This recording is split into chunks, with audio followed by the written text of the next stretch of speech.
We get it. After you've been in an accident, you deserve clear, risk-free advice to help get you back on your feet.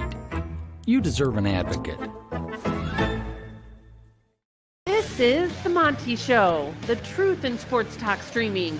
When you want unbiased opinions about your favorite team without the spin, all you have to do is find the Monty Show, streaming live and available 24 hours a day, 7 days a week on YouTube.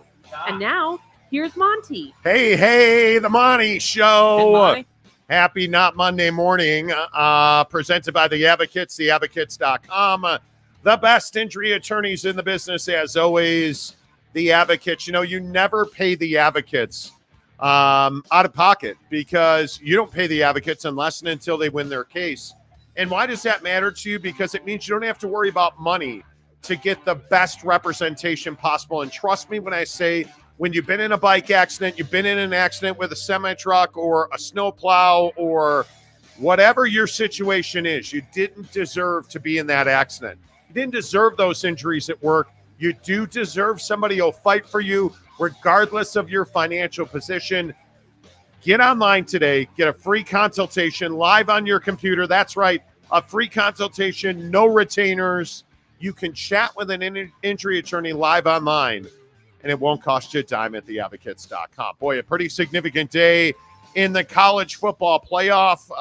And I know we've talked about this a lot on the show, and I think it is really critical that at this stage we all understand what is on the line today as the college football playoff, really the managers and the leadership of the college football playoff get together today virtually, tomorrow the managers. So today is the presidents who will meet virtually.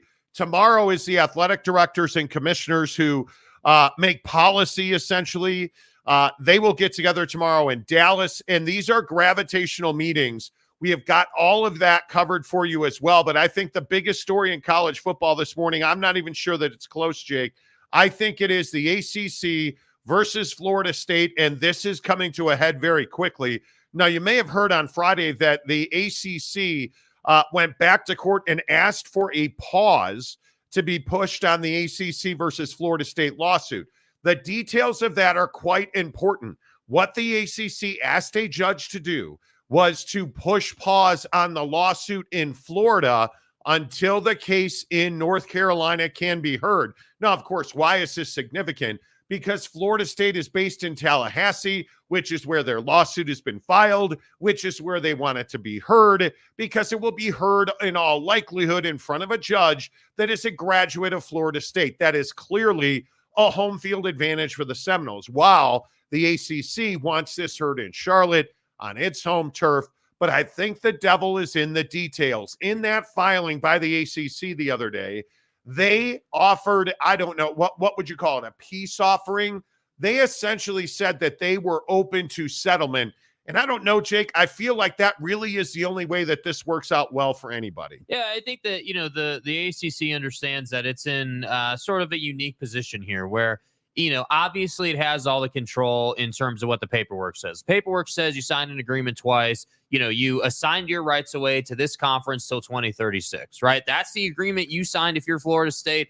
There is no getting around that, which, if you remember, is why we're here in the first place, right? We all remember that Florida State, has been trying to get out of this grant of rights for several years now. So what the ACC is doing here is they're simply saying, hey, instead of us battling this member institution for, years on end, maybe it is smarter for us as a conference to find a way to turn this into two things. Number one, a revenue generating opportunity, right? Meaning, hey, Florida State is going to pay us some sum of money to get out of this conference and get out of this grant of rights. Now, obviously, that hasn't been agreed to yet. There's a lot of speculation as to what that might be. Most people think, and I'm in agreement on the idea, that it's probably going to be you have to pay out the media distributions that you would have got over the course of this grant of rights to get out of it. Because the ACC is not going to sit here and be like, yeah, you can leave our conference, but we're just going to lose all that money we were supposed to get because of this agreement you signed. That obviously doesn't work for the ACC. So that's the first thing. But I think the bigger picture concept here for the ACC is that this is sort of a, hey, let's get our power back a little bit. when you added SMU and you expanded your conference, that was a pretty bad look. And when the College Football Playoff Committee decided to say, yeah, we're not going to sit here and count SMU as a Power Four member, that's a bad look for your conference, dude. So what the ACC is doing here is saying, hey, let's strong arm Florida State. Let's take control of this situation, and let's put their feet to the fire. And I agree with that. I think that this is the only way it gets done. And I think, this is probably what everybody knew was coming. And I think we've talked about this for months and months. And that original filing that Florida State had in court, where they talked about the fact it was $572 million was the probable number. College football sources close to the situation have told us that this settlement could land somewhere around $300 million, which is damn near a 50% savings if you're Florida State. And if you're able to get that number from 572 to 300, I think it's a no-brainer. But I also think that there's a very big question about Florida State's financial ability to pay $300 billion to get out. I think we've also heard that Florida State was out looking for financing. I think that the ACC has always looked at Florida State's exit from the conference as a windfall financially. And I think it's the entirety of why they added Stanford and Cal. And I think that they added Stanford and Cal because I think they recognize that Florida State and probably North Carolina were going to be on the move. Now, obviously, there's a lot to talk about in terms of where does Florida State end up, and we're going to talk about that in a minute. But if our sources are correct, and it's $300 million that it will take for Florida State to exit the conference, I think this is a huge moment in time. And I think Florida State seems to think that, a proper penalty for them would be the unrealized revenue on their side from leaving the conference, which is a total misunderstanding of what a grant of rights is, right? A grant of rights is you saying, hey, we're granting the conference our TV rights, and they can go and do a deal with ESPN or, whatever media partner. So when you want to leave, saying that unrealized revenue should be your penalty and that you shouldn't really have to pay anything is in my opinion a bad look in terms of Florida State's future, whether that is the SEC or the Big Ten or whatever conference they wind up joining. Because if you're going to sit here and you're going to operate like, yeah, we shouldn't have to pay a penalty, we're the ones losing all the money, even though the conference is the one losing all the money, that's a bad look in terms of your new home. On top of the fact you've behaved in such an aggressive manner, that's what I'm saying. Like, I don't know that it's just a home run that the Florida State Seminoles are just going to, drive their U-Haul into the Big Ten, dude. I don't think that that's just a rubber stamp book it, because I don't know that they're a real cooperative member. Well, I also think one of the things that a lot of college football playoff managers are worried about is the precedent that this sets. And $300 million is a kick in the balls any way you look at it, right? That's not a small amount of money, but I also think what this is it is also a shot over the bow at this Big Ten SEC conversation. And I think that's inevitably where this is going. And I when we look at the future of college football, I don't think it was ever a situation, as we have told you, and I have been told by multiple college football sources, I've never once heard, hey, this is the SEC and the Big Ten wanting to dissolve the NCAA or move on and be their own entity. What the Big Ten and the SEC did was show the fortitude to take a step away from the norm. And I think that's what this ultimately ends up being, because if Florida State pays $300 million to get out, and now all of a sudden everybody knows what the price tag is to get out of the ACC, what do you think is going to happen? I think you are going to see that war chests are going to begin to empty. And there is going to be the ability for schools to buy their way out of conferences with this precedent that is being set by Florida State. And it is very, very dangerous, because I think Jake's point about Florida State having zero leverage here, Florida State's got no leverage at all in a court of law. And I think they know that. But has the ACC weakened to the point where they're just tired of fighting the fight? And I think the answer is yes.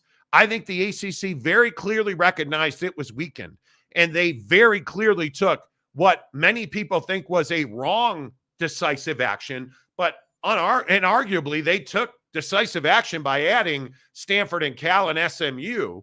Now, I don't know where this ultimately leads. My opinion, based on people I've spoken to, is Florida State likely pays a minimum of $300 million, and they end up trying to get membership in the SEC. But that is also the critical question here for Florida State, because Florida State is not a popular member of the NCAA. And I would again remind you, what is the NCAA? It's not some arbitrary board of people who just happen to have oversight over universities. The NCAA is made up of all of these universities. Facts. Everybody has to be a member to be in a conference, to be in the NCAA. You have to be a member. And Florida State is not very popular as a member right now. And you look at what Florida State is doing, and you look at the call-outs and the brazenness in which they have spoken publicly and in court filings. You're not doing yourself any favor by burning bridges. I think that is one thing that Florida State has to be very careful of, because the Big Ten has been very hesitant to even acknowledge the fact that Florida State is going to be a free agent. Now, you want to talk to the Big Ten about North Carolina and Virginia and a bunch of other institutions in the ACC? Sure, let's have that conversation. But I think Florida State in a lot of corners of the college athletic world is taboo. And I think that may include the SEC. I think Florida State is going to have to offer significant concessions to the next conference that they join. And I think it's justifiably so, because I don't see a way that you can walk back the things that Florida State has said and done. Yeah, I think it's just the same way you can't walk back the way, the Michigan court situation was handled, or any of these other situations. Just the same way, as an example, George Kliavkoff can't walk back the fact that he burned down his conference and now he's out of a job. Florida State can't sit here and say, yeah, man, we're just a full top tier, class organization. We're just a great member. And it doesn't work that way, man. And that's why I say, like, if you look at the way Florida State is both behaving, but also what they're saying in their court filings versus what the ACC is saying, it's very clear the stances here. Florida State is trying to bend rules, or say that somehow because they signed an agreement twice that now they don't have to follow the fact that that agreement doesn't stipulate what the price is to leave the conference. The agreement only stipulates the fact that you have assigned your rights till 2036. So don't tell me that it should be, we're not going to realize that revenue if we leave the conference, so that should be the penalty, when the rest of the members in your conference sign that very same document and are not behaving the way you're behaving. Yeah, I think it is a very interesting time. And I think this idea that somehow, I look at the Big 12 and I say to myself, I don't know that you can be in a better position than the Big 12, because you look at where the Pac-12 is, obviously, as you talked about, the Pac-12's dead, right? I mean, this meeting tomorrow, they're essentially going to approve a 5-7 tomorrow, and Kirk Schultz is going to be the one that votes as the, as a guy. But I would also point out, it actually won't be Kirk Schultz. It'll be the commissioner of the Pac-12 that will be representing the league, who is going to vote to approve a 5-7, because the Pac-2, 12, whatever they are calling themselves versus what they are, needs more at-large bids. But again, if you're the Mountain West, if you're Mountain West members right now, and you're looking at the Florida State situation, are you not applying that situation to a potential merger with these two schools and trying to understand, okay, if we were to merge and try to reimagine the Pac-12, right? The Mountain 12 brand, as I like to call it. If we were to do that, and we want it out in 5 years, what does that look like? What do we need to make sure is in this new agreement so that if we want to get out, because again, I feel like this is what's going on in college football. Like your point about the Big 12, I feel like whether you're Brett Yormark or you're any member in that conference, you're sitting here and you're in the catbird seat kind of scanning the landscape, and you're saying, okay, we understand that this top cut of college football or college athletics is coming. Are we that school right now, or are we not that school right now? Well, and I also think it goes a long way to what we've been talking about with realignment. Realignment saved the Pac-12. And I just continue to go back to this. Everything happens in the correct space and time. And if you look at adding Colorado, I think Utah was a must-have now. Mhm. There's no question. If you look at Colorado, Utah, the Arizona schools, you look at realignment this past fall, it saved the Big 12. Because if they don't make that move, and I think if Brett Yormark doesn't establish this league's business model as two different streams with basketball and football, this conference is absolutely in the exact same spot the ACC is. Mhm. Because the ACC, it now probably more than ever, if they settle with Florida State, and if we're being honest, Florida State, this is a blue blood brand. This is Bobby Bowden and Deion Sanders. This is Charlie Ward, Mhm. right? Like this is a blue blood. But hasn't all the behavior over the last 18 months, let's call it, hasn't that tarnished it a bit? Because But is anybody gonna remember this when everything shakes out? it depends how it shakes out. I think. I mean, if you get, I would agree with that. So yeah. if Florida State goes to, let's say, the SEC, and we get the Florida State rivalry, and everything's kosher and everyone loves the new setup, then yeah, we're probably not going to remember the ridiculous argument you're making in court, right? I mean, that's just how we as human beings work. We don't remember all the nonsensical times when the new stuff works out. It's the new car smell, the honeymoon phase. Like that's how life works. But if you were to go to the Big Ten, let's say, and it didn't work out for you there as well, and you were unhappy with your fit there, we're going to come right back to this. So that's what I'm saying. For Florida State, and I have to think that they're considering this, but let's say you do get your way. Let's say you do get out of the ACC. Let's say that you do get everything that you want. What is the next thing for you? Like, what is your next, what is your next situation? Your next play? Like, where are you going to, because even if they went to the SEC, they're not going to dominate in the SEC. They are not going to dominate the SEC, or in my opinion, this new Big Ten with the new teams. You're not dominating that league the way you dominated this BS conference known as the ACC. I think you also have to ask, is there an alternative to the college football playoff? And right now, I don't believe that there is. You have a TV deal in place that CAA negotiated, and ESPN really right now is pushing that ball forward because it's a significant financial commitment for them. And I don't think that there's any doubt that this board of managers meeting that's going to take place today, it had better yield a vote on the extension of the college football playoff TV contract. And I think the only way that happens is if this board of managers meeting and this management committee meeting, and those are two separate things. Remember that. I think a lot of people want to conflate the two, but they are two separate and unique entities, if you will, inside of the college football playoff. This board of managers is the presidents of these universities, and this management committee is the athletic directors and representatives from all these different conferences and universities. And they have to work in lockstep.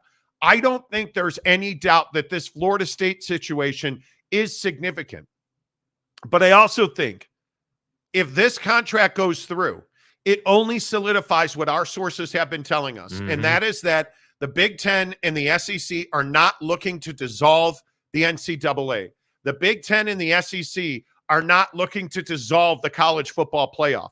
They very simply are looking for a better revenue model for the biggest and the baddest in all of college athletics. And frankly, that's a misspeak, in all of college football. Mm-hmm. Because I think college basketball, and Brett Yormark around the industry is getting a lot of credit for this. Brett Yormark is being recognized as a guy who revolutionized the way that college basketball is leveraged. It is a revenue stream now. It is not just simply the afterthought that at times college basketball had been. And I think what you're seeing now, that's exactly right. It is a dollar figure to most of these universities. And I look again, and everybody that mocks me every time I say that the Big 12 is in a really good position. Did you watch college basketball this weekend? How could you have not? The Big 12 was front and center in some of that Houston game was unbelievable. Yeah, I mean, let me put it this way. If I said, hey, the NFL starting quarterbacks are going to Houston basketball games, you'd say, what the hell are you talking about, dude? You're out of your mind. That never happened, but it did. CJ Stroud was at that game. And I know, obviously, he just completed his rookie season. We see this all the time out of newly minted rookies that, want to get out in the community. I get it. Okay, make your argument that way. But he could have gone to 1,000,001 things, but what did he do? He went to a Houston basketball game because they are good, man. You mean the pro wrestling match between Iowa State and Houston? Is that what that's what you're referencing? Yeah, that's what I'm referencing. Yes. But you look at the biggest, and the best right now, it's in the Big 12. I don't think it's close in college basketball.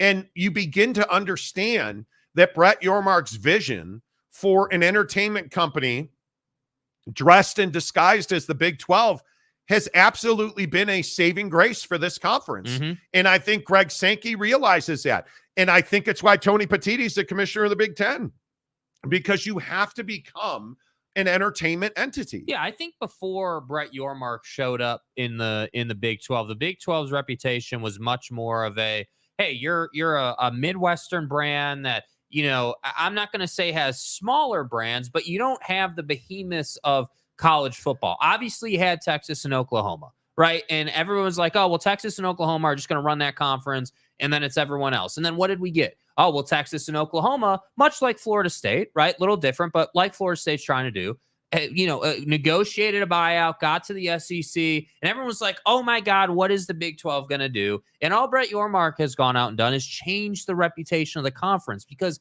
he understands the Big 10 and the SEC are not his competition. He does not have the guns to win that fight. That's exactly right. But what he does understand is that if we, to your point, rebrand this thing and we understand that, hey, we have a space, we need to carve out sort of a niche where if he shows the big boys how to make money, yes, and then he makes money, we're good. That's his value. We're good. And I've heard it repeatedly that is what has been Brett Yormark's legacy to date in the Big 12. His early tenure here has been, I think, really defined by the fact that you're making money. And I think that is a critical point because, I mean, ultimately, you guys know this. These shows live forever. Mm-hmm. Everything that we've ever said is on tape and on this channel. My firm belief, based on people I've spoken to, is the NCAA is not going anywhere. The college football playoff's not going anywhere. And we're going to get a God tier. And I think when you look at the Big 12, I think, and not to say that I'm always right, but I am good looking, the Big 12 is far, far, far stronger and healthier than the ACC. Mm-hmm. There is just no question about that anymore. And if the ACC takes this opportunity to negotiate a settlement, and that settlement is, and I've heard it's a minimum of $300 million. Right. If it's $300 million, you thought we lost Bedlam? We didn't lose Bedlam. Bedlam's just beginning. Mm-hmm. Because, see what right. It's Oklahoma State. Right. And, right. Okay. Right. Stay hard. I can only do. I'm a man. Yeah, I can only do what I can do. Right. It is going to cause chaos. If you are having blue bloods buy out of their grant of rights, I think you're opening up a Pandora's box. I think you are asking for trouble because it allows the biggest and the best in any conference to say, yeah, I don't want to be here anymore. But again, I'm just telling you, I think it's situation to situation.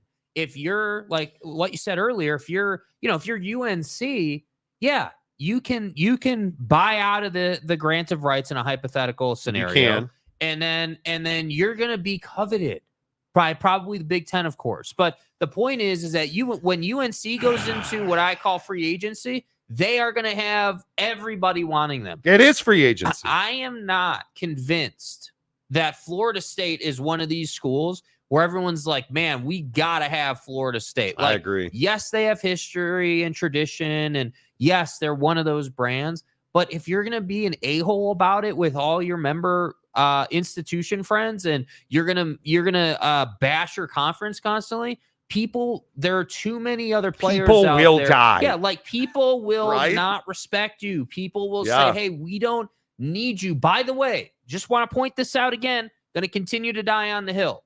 When does winning matter with Florida State? Okay, so here's the counter argument. Well, hey, we should have been in the college football playoff. Jordan Travis, we got this great offense. Did you see we won the ACC? Right, but you're stepping up a tier in talent if you go to the Big Ten or the SEC. So you're not winning either of those conferences. I would argue you wouldn't even be top 4 in the SEC. That's my opinion. Maybe I'm wrong. All right, let's get your thoughts in here. Less of us, more of you. As always, we want to remind you, Prize Picks is a daily fantasy partner of the Monty Show. Last week was one of our biggest weeks on Prize Picks. We really appreciate everybody that downloads the app, signs up, use the promo code Monty, and plays with us. The Genesis Invitational was an absolute bloodbath for me on Prize Picks. I'll be honest with you, man. I miss the NBA. Yeah, man. Oh, Monty, bring back the NBA, Monty. Oh, Monty. Dude, the Genesis was a bloodbath. Number one, Tiger absolutely, he treated me like a Perkins waitress when he pulled out of that thing. Okay, that came out wrong. See what happened? He withdrew. Yeah, pull out's the wrong word with Tiger. But I'm just going to move on and say download the Prize Picks app and use the promo code Monty to get 100% deposit matching. The NBA, maybe I should stick to what I know best. Now that football's over, the NBA is usually an ATM machine for me. But with this really, and we're going to talk about the NBA All-Star Weekend, it was horrendous. Casual ass. Oh, it was terrible. We'll talk about that. Download the Prize Picks app. Let's get back into the NBA. Use the promo code Monty to get 100% deposit matching up to $100. That means you put in 50, they give you 50 more. You can play for months on $50. Trust me when I say Prize Picks, the only choice for daily fantasy in America. Let's see who's the first one in today. Sean Rollins, good morning. Harry Austin, good morning. Mike Chase, Mikkel, good morning. Joseph Harper, good morning. Dakota Tubbs, Tony Dale, Dakota Tubbs, Marnin. Tony Dale, throw up to you, baby. Yeah, go Utah. Oh, my bad. Canes. My bad. Canes. Terrible fast food, great football. Marnin, Dakota Tubbs, the Hacks are back. Marnin, Jimmy Otson, my guy. What's up, Jimmy? Good to see you. Like number 10. OG Gary, new lens, new lights. No new lenses. Nope. No new lights. No, just regular lights, dude. Ken Williams, all hat and cattle. Jimmy Otson, Florida State is getting exactly what they wanted. Ooh, I would agree with that.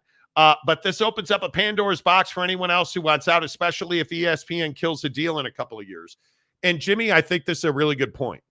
This contract that ESPN negotiated with the college football playoff via CAA, who represents the college football playoff in TV and media rights negotiations. ESPN wants it signed and done. And ESPN's had this hanging out here since October. This extension has been sitting here. And I think ESPN is a little frustrated that it's taken this long to get this done. And I think if I were ESPN, I'd be a little frustrated as well, because if we're talking about who's got the hammer, nobody's got a bigger hammer than ESPN does. And ESPN feels like they went out of their way to offer a significantly higher renewal at a significantly earlier time and space than they had to. And I think that ESPN wants a deal signed, sealed, and delivered. And that's why this meeting today that we've been telling you about with the board of managers, the presidents in college football, this is significant because they are the ones that will ultimately approve this deal. It will be on the table today. And there was all this controversy over the weekend when everybody was saying, well, it's not true. The deal's not done. Well, the deal is done. The managers haven't discussed it and approved it yet. And they will do that today in their virtual meeting. And I think it is a really important time because, again, If you're the G5, this is what you're hanging on to. If you're the Mountain West and the Pac-2, and if you're all these other G5 conferences, this is what you're hanging on to. Because if you don't get a 5-7 model, I think you are absolutely gut punched if you're a G5. If you don't get this extension, if you don't get this college football playoff extension with the ESPN, it's absolutely a gut punch, because football, and I know this is breaking news, you guys probably put your hands at 10-2, man. Football is the lifeblood of pretty much every athletic department in this country. And if these deals don't come together, the haves are always going to have it. The nots are never going to have it. And I think if this does not come together, it is the G5 that is going to suffer. And if you want to know truly what a crisis of existence would be for the Pac-2, if this ESPN deal doesn't go through, and if the 5-7 doesn't go through, the Pac-2 might as well just pack their shit and leave, because they have no financial road future without not one or the other, without both of these deals being done. The Pac-2's dream of rebuilding their conference comes to an end. And I think it is absolutely critical and crucial that they get this deal done today. Well, and if the deal doesn't get done today, I think it expedites this relegation model, right? I would agree with that. We've been talking about. I mean, if you're not going to do a college football playoff with the 5-7 model, now you're talking about God tier, best of the rest of what was the power conferences, then the G5s. And you got to put together a relegation tier where the G5 can climb the ladder, and it just is what it is. I think you are going to see God tier and everybody else. And I think we've probably talked about this on this show, but I've heard repeatedly that if there's a God tier, there's a not God tier. Right. And you have to have the ability. I think you have to have the ability, and this is just my opinion, you have to have the ability to have an opt-out tier. You have to have the ability to have it be in, and I don't even know how you would describe it, but if you have a God tier where you spend a ton of money, you're going to have the everybody else tier in the middle, but you have to have almost like a Division II, where you don't have financial ramifications. Well, and I think as part of that third tier, that lowest division, the third division, if you will, as part of that, I think you can still run a ton of advertising revenue through these. I mean, again, it's what we see in overseas with soccer, right? You have all these different tournaments, and hey, you were trying to get into Champions League, but you didn't. Now you're going to play, Europa or whatever the case may be, wherever you find yourself. The reality is you still have a championship game for that tier. And that's what I think for the G5s is super, super important. If you can still sell a G5 on the concept of, hey, you can still win a championship, even if you were to lose out to the upper tier team, that one game where it's like, hey, if you beat the second division team, you're going to climb the ladder. If you lose that game, you can still compete for your championship at the lower division. And I think if you do that, that appeases everybody. And it makes too much sense to me not to do it it's highly unlikely, but if you were not to approve a 5-7 model here. I agree. Make sure you guys hit the like button. We've had over 500 people watch the show. We only have 27 likes. So if you have not yet, please hit the like button. Son of Skeeter. Skeeters. What's up, Skater? Hey, Skater. Your boy's down at the bar, Skater. He's tearing shit up. West Virginia, 9 wins last season. West Virginia.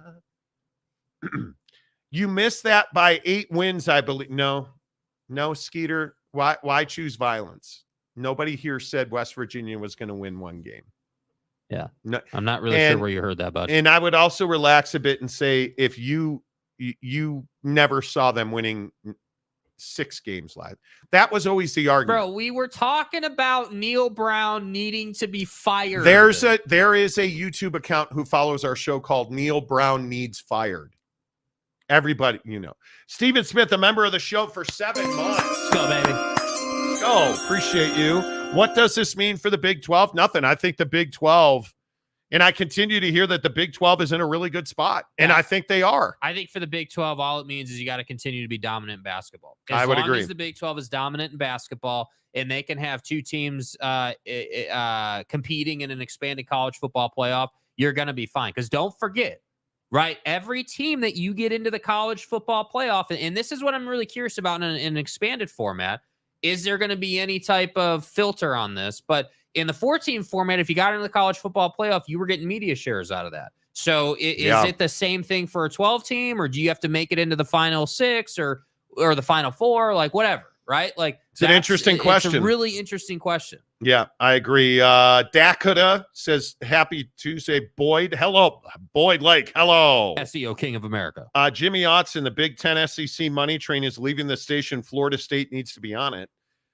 I think it's such a dangerous time for Florida State. Yeah, do you understand how precarious of a situation that is? Man. You leave your conference, and now all of a sudden, you're in a position where you need the SEC or the Big Ten. They don't need you. You need them. That's a problem. It's wild. Ken Williams.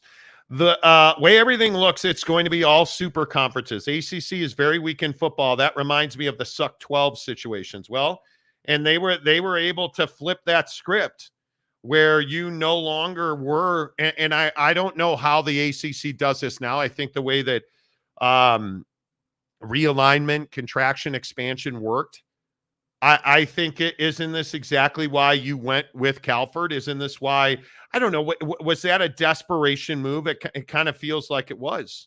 And I understand it now. I think at the time you were trying to fortify your conference. You Sure. were like, hey, Florida State's being a pain in the ass. You know, there were rumors. I remember there were rumors swirling around about Florida State, Clemson, Miami, and possibly a UNC or a Duke kind of teaming up to leave your conference and, burn it to the ground. Do you guys, if we revised history, what if Carol Folt and USC had not betrayed the Pac-12 and the Pac-12 had added Big 12 schools?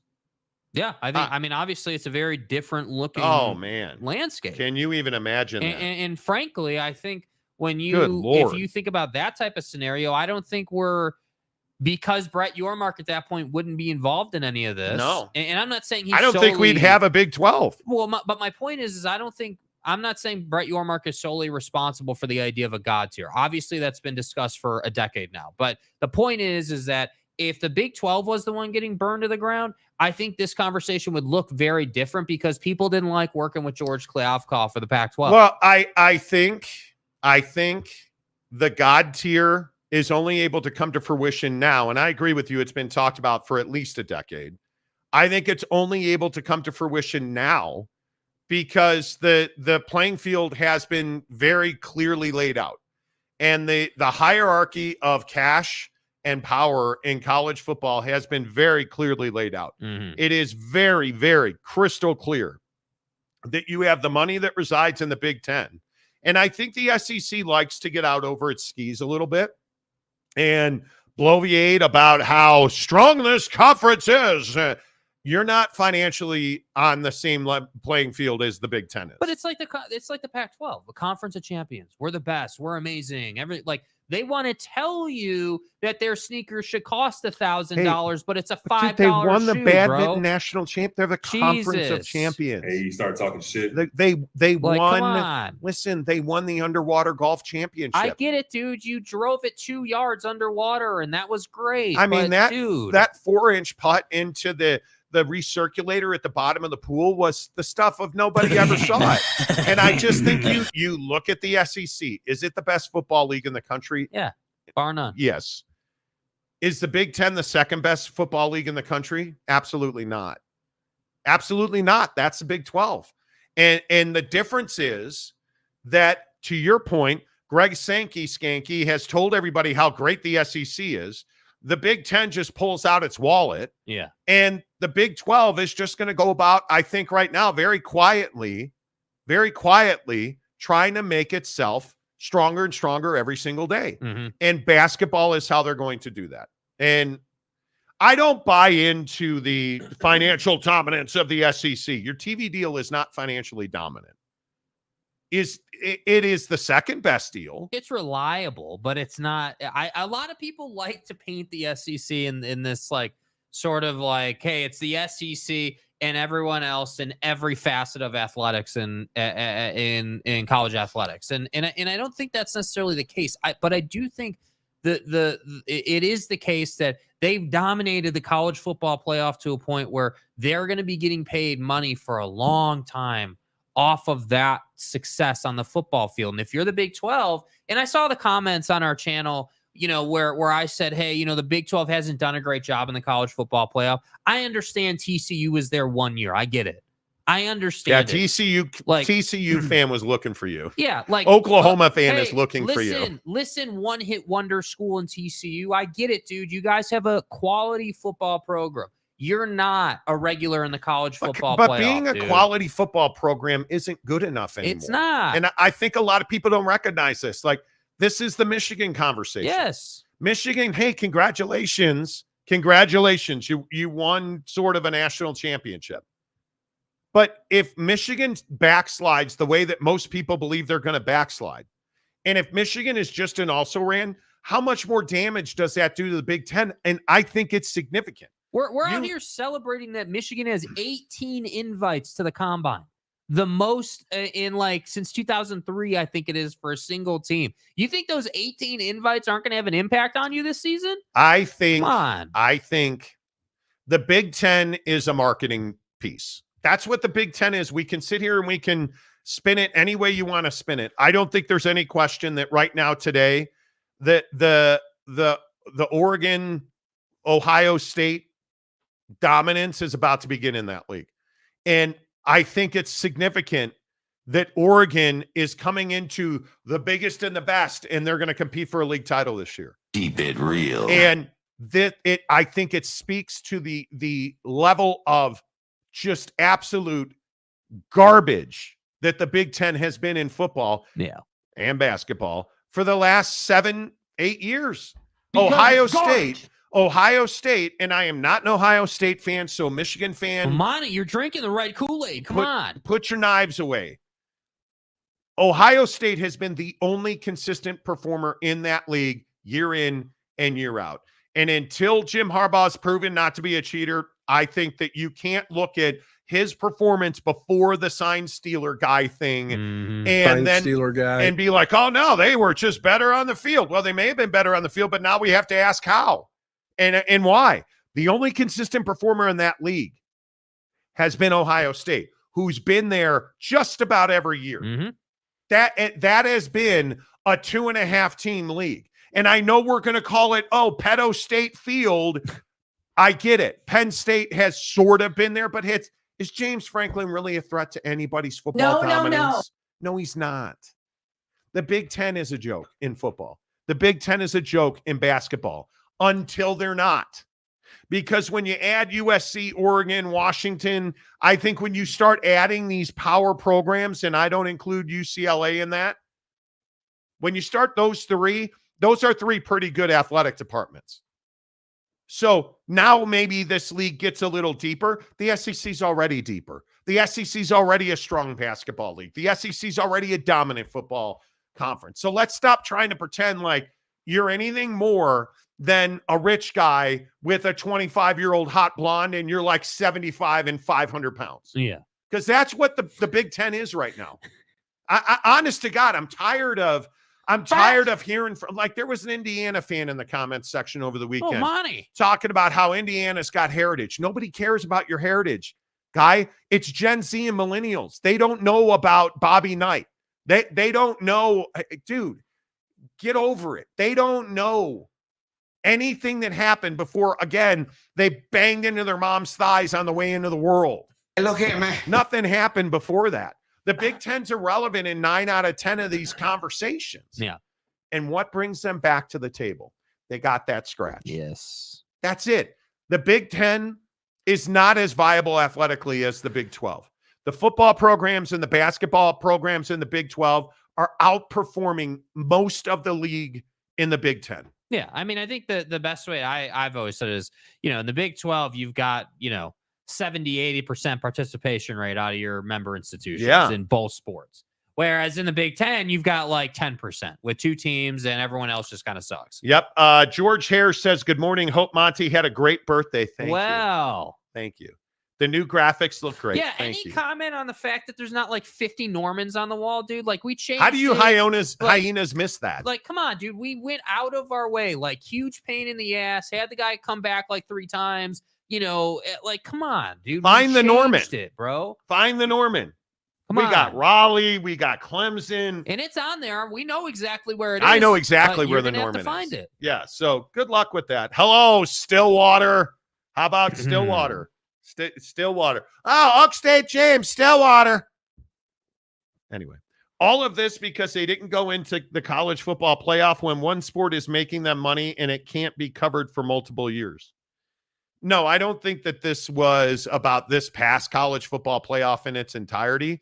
I think that was probably the final straw. Yeah, I think that put gasoline on a fire that was already raging. Yeah, honestly. Florida State is perpetually unhappy. Yeah. Florida State is the try hard. Florida State's little brother, dude. Florida State is, oh man, we're going to try and sell you that we're Georgia and Alabama, and we're very clearly not. And I don't care how many, quote, opt-outs they had in the bowl game, dude. Like, at some point, you have to prove that you're good enough to beat an SEC team, and you've not done that. Dakota Tubbs. Hello, Dakota. Hello. The truth is no one really wants to deal with Florida State. Florida State acts like Texas without bringing the same value, and it's toxic. Totally agree. Florida State has proven time and time again to be a toxic entity. Yeah, again, and it's this concept of if you win, you can be a pain in the ass. Like, it's not hard to understand. And I just wonder, in 5 years, when all this is shook out, people will still remember this. But if we're 10, 15, 20, 30, 40, 50 years down the road, and Florida State ends up in probably the Big 12 or the SEC, does anybody really care? No. Nobody cares. Nobody will remember. Mainly because Florida State won't win anything. But, I mean, Anyway. Mr. Ohio, what's up, guys? Hello. OHIO, nobody likes that song. Jimmy Otson. Florida State is taking a sledgehammer to their reputation now. In 20 years, this will be a footnote in history. There you go. I agree. Sean Rollins, Pac-10, Monty. Exactly right. Ken Williams, I'm just glad Utah got out of that mess. Bye-bye, suck 12. Go Utes. Well, I don't disagree with that. I think Utah handled it masterfully. Mm-hmm. That's just my opinion. I think that they, for my money, I think they really waited until they absolutely couldn't wait anymore, and then they bailed. Mm-hmm. And I think they handled it well. Scott of Graywater Watch. I don't know why. It's Tuesday, Monday.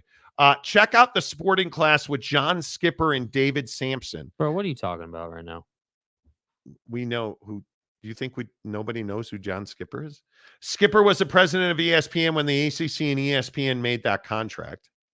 He was, and it's modeled after the Big 12. There you go. OG Gary, FSU will be tier 3 in the SEC. It does. Boyd Lake feels like a new studio. How do you like it? That's all right. I just am. It's amazing to me that nobody commented. That nobody commented on the fact that the new graphic on the wall. Yeah. How do you guys not like look at this and we're like, oh, comments about like, oh, dude, new lights, new lenses. You're commenting on the stuff you can't see, but you're not commenting on this thing that you can see that we changed at your request. How? You guys like, I can't see half the wall. Well, Monty. We made a graphic that you can see the entire graphic. And you're. Come on, dude. Come on, man. Like, okay, so what do you think of it now that you've recognized it's a new graphic? Dallas, Columbus, San Diego, Las Vegas, Tuscaloosa. Yeah, I hope Glenn is happy. Wasn't it him last week who said San Diego better still be in all caps? When we told you a new graphic was coming? Yeah. Come on, man. Utah will win the conference and make the playoffs in 24, Mr. Ohio. So it's very possible. Hope so. Very possible. Ken Williams says, anybody heard if the Big 12 will have their own network? No. the Big 12, those days are over with. The days of putting your tier 3 rights, which no longer exist, no more networks like that. You're going to see different programming. You're going to see that, I think conferences are going to have channels and apps that are going to have one-off content. But if you look at the way that ESPN negotiated these deals, they are not going to have the Longhorn Network, the Big 12 Network. You're going to have very program-specific stuff. And I think the Big 12 and the ESPN deal spell that out very clearly. Mm-hmm. And I think you look at what Deion's doing at Colorado. He's got to deal with Amazon Prime for a reality show that he does. Or, you look at the fact that BYU TV really doesn't do much sports anymore. And it used to be where you would find your odd football game that wasn't, televised in Independence. All that went away with this new deal. Yeah. So Eric Wasakowski, Plymouth Canton, Michigan. ESPN was supposed to revisit the contract negotiation in 21, but moved to 25. ESPN can kill the ACC. No, I don't think ESPN's trying to kill the ACC. It makes them money. And they have, and maybe you want to clarify that. I don't know what the ACC deal has to do with this new deal in the college football playoff.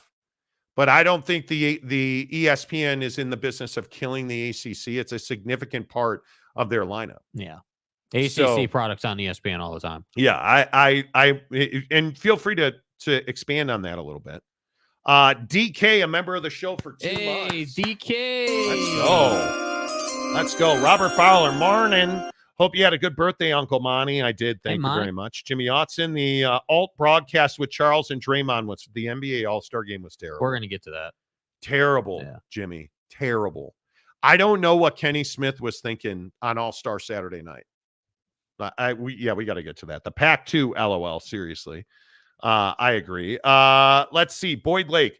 Was the NBA All-Star game as unwatchable as the score indicated? It was not enjoyable. Wasikowski, Notre Dame finally to the Big Ten. UNC, UVA, Duke, Miami. But there's Notre Dame, our mother. Again, I don't see any reason for Notre Dame to join a conference. No reason. NBC wants to renew the contract. And they're printing, bro. Like, why would you restrict yourself? The only reason that Notre Dame joins a conference is if they cannot schedule and they cannot get a TV deal. They've got a TV deal and people are banging their door down to schedule games. So, because remember, what are we in here? We're in an ecosystem where conferences want 9 conference games. And the importance of your non-conference games now is really elevated. Is USC going to stop playing Notre Dame? There's no chance USC is going to stop playing Notre Dame. Mm-hmm. Why would they do that? It doesn't make a lot of sense that Notre Dame would join the Big Ten unless I can't even think of a scenario where, first of all, you got to remember all of their other sports are in the ACC. And if they're going to join a conference in football, they essentially have an agreement in their deal with the ACC that says it would be the ACC. So in order for them to join the Big Ten, the ACC would have to melt down. And I don't see that happening. Now, could they at some point remove their ancillary sports other than football? And sure. But again, the grant of rights would have to be opened up. But if you're Notre Dame, instead of joining the Big Ten, wouldn't you just wait for the God tier to open up? Wouldn't you just stay in your same position right now? Yeah. And just wait to join the top tier? I can't think of a pain point where Notre Dame is like, yeah, we better join the Big Ten in football. Because it's not everything that happens. And again, I want to remind everybody that you have a luxury in Utah with BYU in Utah where you're never going to question whether you're going to watch the game, go to the game. BYU basketball is having a great season. Men's basketball beating UCLA the other night at Utah was unbelievable. Mm-hmm. Like you're thriving. This league in the Big 12 is thriving. The only reason that Notre Dame would look for a new partner if they were not thriving. And they are thriving. There's no, again, not to be redundant, there's just no pain point that says, hey, we've got to join the Big Ten. There's not a pain point for that. Right. Yeah. You know what I mean? Tanner Plummer, and maybe I brought up BYU at the exact right time. Tanner Plummer, the Monty Show official BYU basketball insider.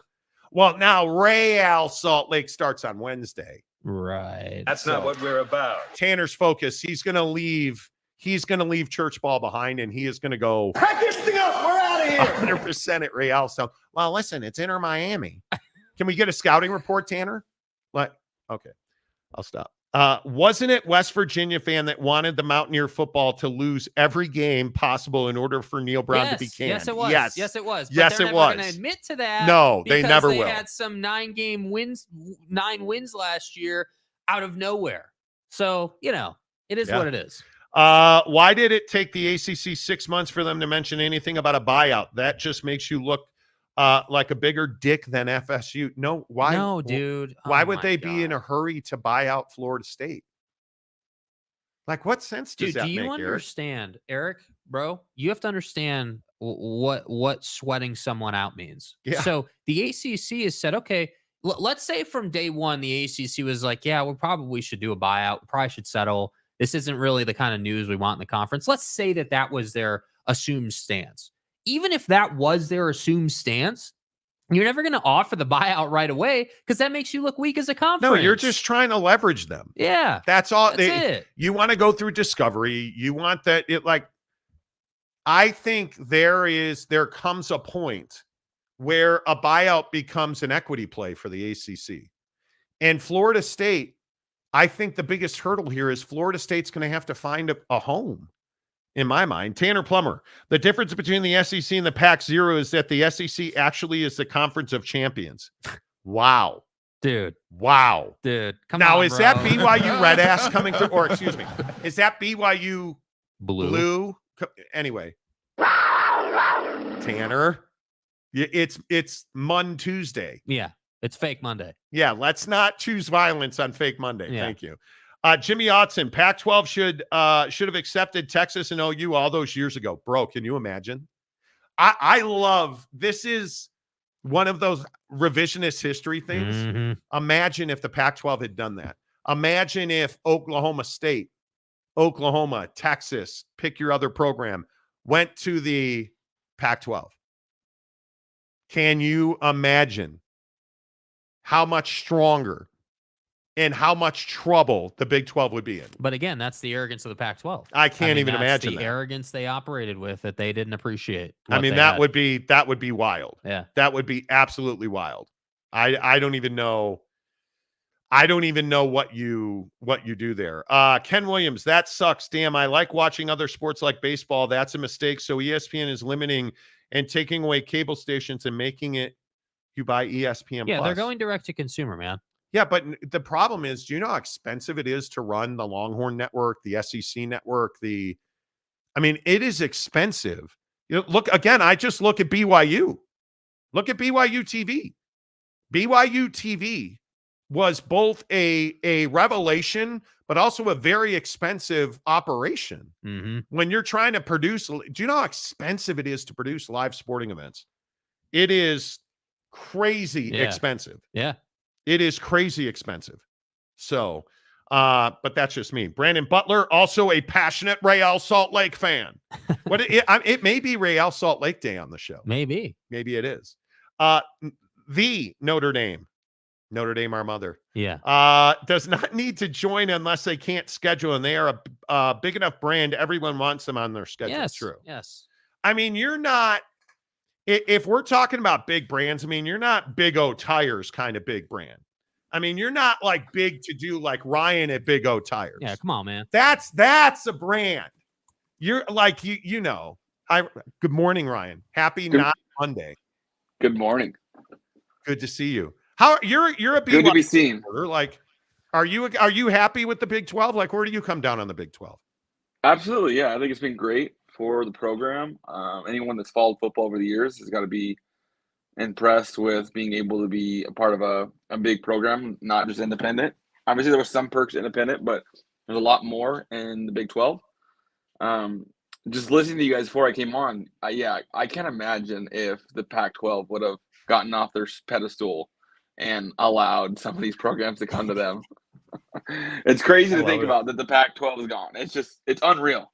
That would have been bad for BYU, I think, because obviously I'm not going to say that it was broken, but maybe it was the sprained or mildly fractured relationship between BYU and the Pac-12, or what appeared to be.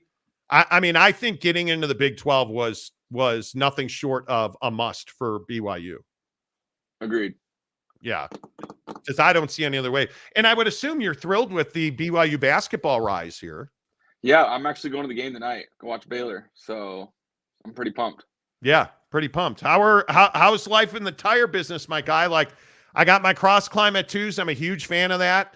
But I also am a huge fan of the tint that you guys put on my windows on the old Grand Cherokee. Like, I think everybody sees Big O Tires, and obviously it's the premier tire brand in our country, but you guys really do so much more than just tires, right?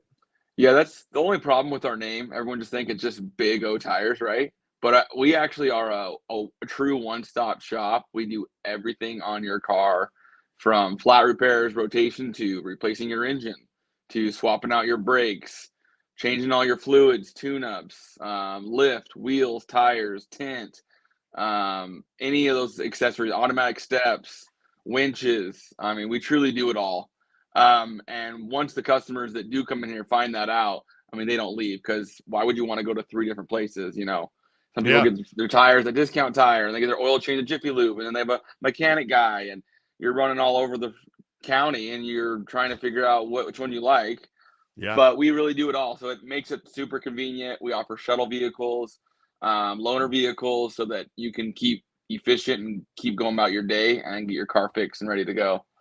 Yeah, and I think the thing that stood out to me, and the thing that really I think talks a lot to the quality, because you're a small business owner, you're a guy that really works hard for every single customer who comes through your front door, but your finished product is just better. I've trust me when I say I've had struggles with things like putting on a lift. You know very well that I have a lifted Rubicon, which you've done an alignment on, and it was a battle to get that done. Like, how much pride do you take in, let's talk about lift kits? Like, you guys put lifts on trucks and Jeeps and Broncos, and the finished product's great. How much pride do you take in that?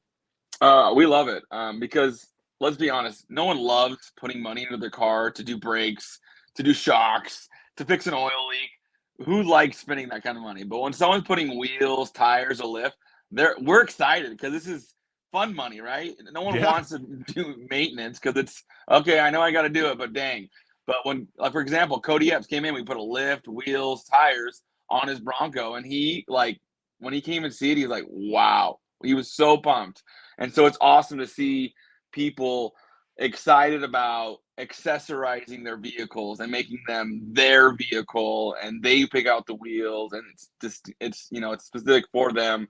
And it's fun. Like, it's probably the best part of our job. I would 100% agree with you. Well, and speaking of BYU, and you're a pretty fit guy, you know, like you're not like small potatoes, dude. Kingsley Suamataia is a huge human being, and I know this because I've seen him on your Instagram. Like, you have a lot of BYU guys that come through.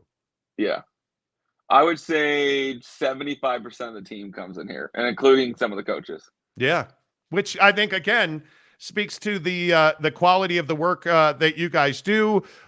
Really appreciate you. By the way, Big O Tires and American Fork presents Jake Retzloff every Thursday morning at 7:30. He's been pretty good. He took us through his snack regimen last week, and I got to tell you, I was a little surprised. He's a lemon lime Gatorade drinker, Ryan. It made me change my opinion of him significantly. It's super funny. I watched that when you guys were saying that, and that's probably my number 2. That's my number 1 is the cucumber lime. That's number 1. If you haven't had that one, what? Yeah, you are a cucumber lime guy. Yeah, I served my mission in Mexico, and you have a similar drink like that, and you got to try it. It sounds weird. My wife hates it, but I love it. It is. My kids like it now too. But number 2 for sure is lemon lime. I'm on Jake's side. It's money. Give me an ice cold grape Gatorade, and I will hit the ball straighter. I will hit the ball further. I am. Wait, and we've never talked to. Are you a golf guy? Yeah, I'm pretty bad. I mean, I like to golf, but I'm not good.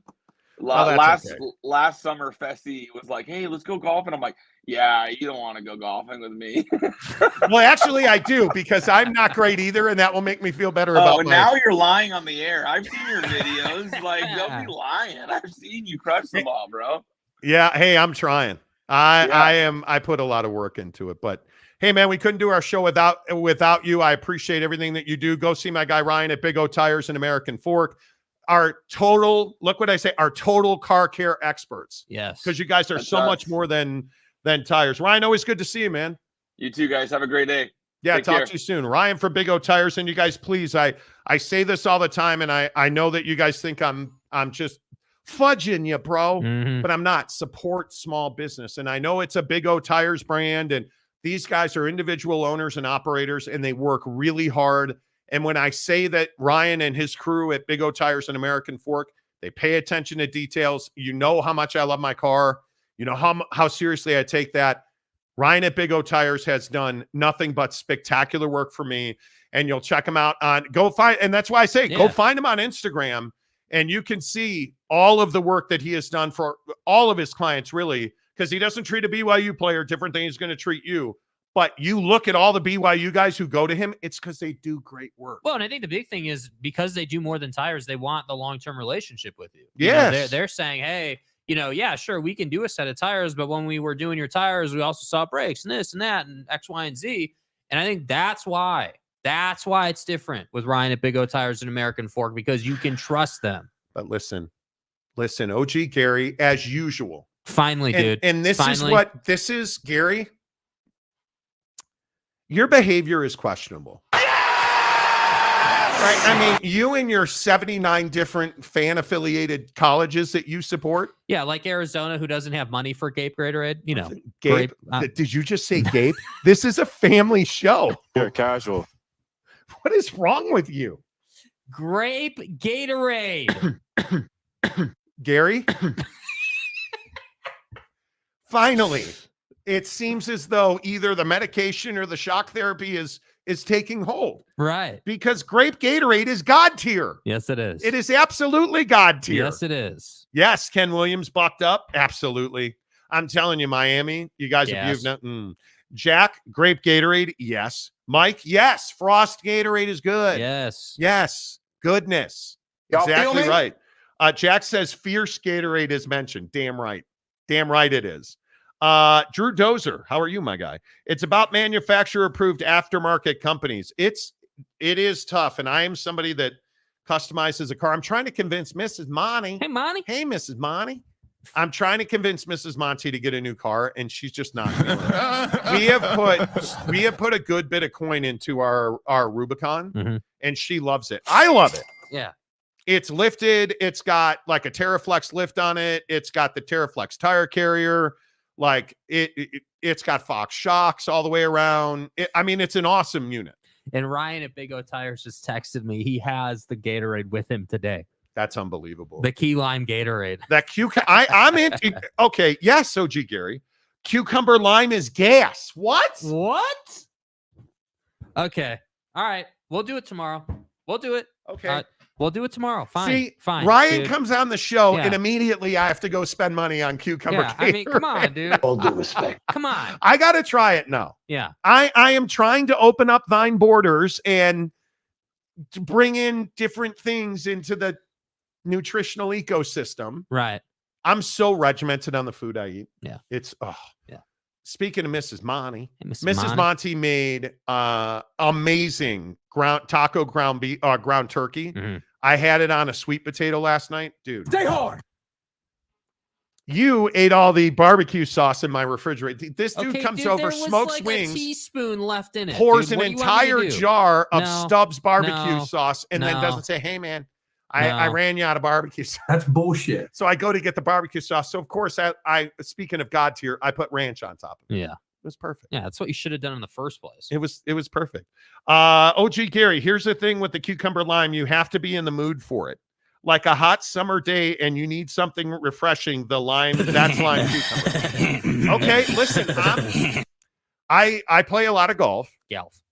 And when you make the turn, and I play up at Canyons all the time, you make the turn, there's a 7-Eleven on, what is that? On 10 right on 11. 11. On the 11th hole, there's a 7-Eleven on Canyons Golf, the 11th hole.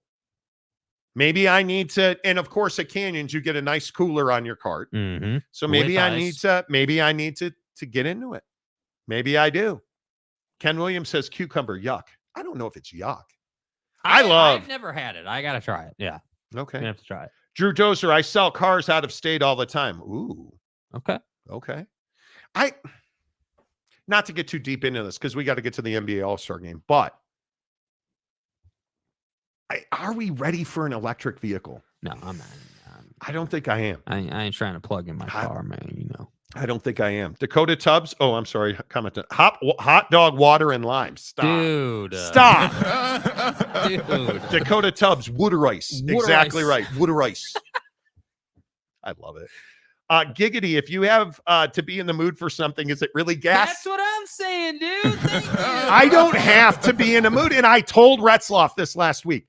I don't have to be in the mood for cold grape Gatorade. No, it's all the time. Lemon lime. Yeah. It needs to be hot out to do lemon lime, dude. Jake, we're going to have to educate, not you. Well, we need to educate you too. But okay. Oh, let's move on. Please. Let's move on. Ken Williams, electric trash. Mrs. Monty's into it. And our guy Preston, who works at Lexus and works on Lexus. I'm not saying that Lexus makes bad product. They make good product. But I don't know, man. I'm just not ready for... German or Japanese? German all day. Yeah, dude. Come on. Come on, man. All day. The eye patch. I play a lot of golf. Monty, yeah, I know. You used to be good at this. I used to be good at it. We went, although the range session we had yesterday, speaking of God tier, I hit the hell out of the ball yesterday. Dude, trying to keep my hands in front of me, making a difference. Mm-hmm. We're getting there. We are getting there. Jeff with one F. Bien Buenos. Okay. It's Buenos Dios, hombres. Yeah, entonces. Yeah. I tried to use Google Translator the other day. It did not end well. Mike Smith, the wife has a Lexus hybrid and loves it. See? That's what I'm saying. Yeah. Thank you, Mountain Mama. Anthony Easton wants to get us back on track. Why? When the ACC implodes, you think the Big 12 would invite Louisville? I mean, it's a natural fit. I totally agree with that. And we've and Anthony, if you're new to the show, I don't know if you are or not, but we've talked about this repeatedly. I think that Louisville belongs in the Big 12. Yeah, talk about a clutch time to have a good season. I don't think it. Louisville's just. Is Louisville a brand? Well, if we go back to Denny Crum, Louisville's a brand. But how many people actually associate Lamar Jackson with Louisville? Mm-hmm. Not a lot, right? So how much of a brand is it? In basketball, it's a great brand. And that's why I say it's a natural fit. Because, I mean, that basketball league, I was talking to a dude about Gonzaga yesterday. Mm-hmm. And he was saying that Gonzaga. Thank you. Gonzaga. That Gonzaga has really just put the brakes on everything. That they have multiple offers, and they've just chosen not to do that. I like Gonzaga. I think there are only two paths for Gonzaga, are to the Big 12 in basketball, which I think they want to do, or to the Mountain West with everything.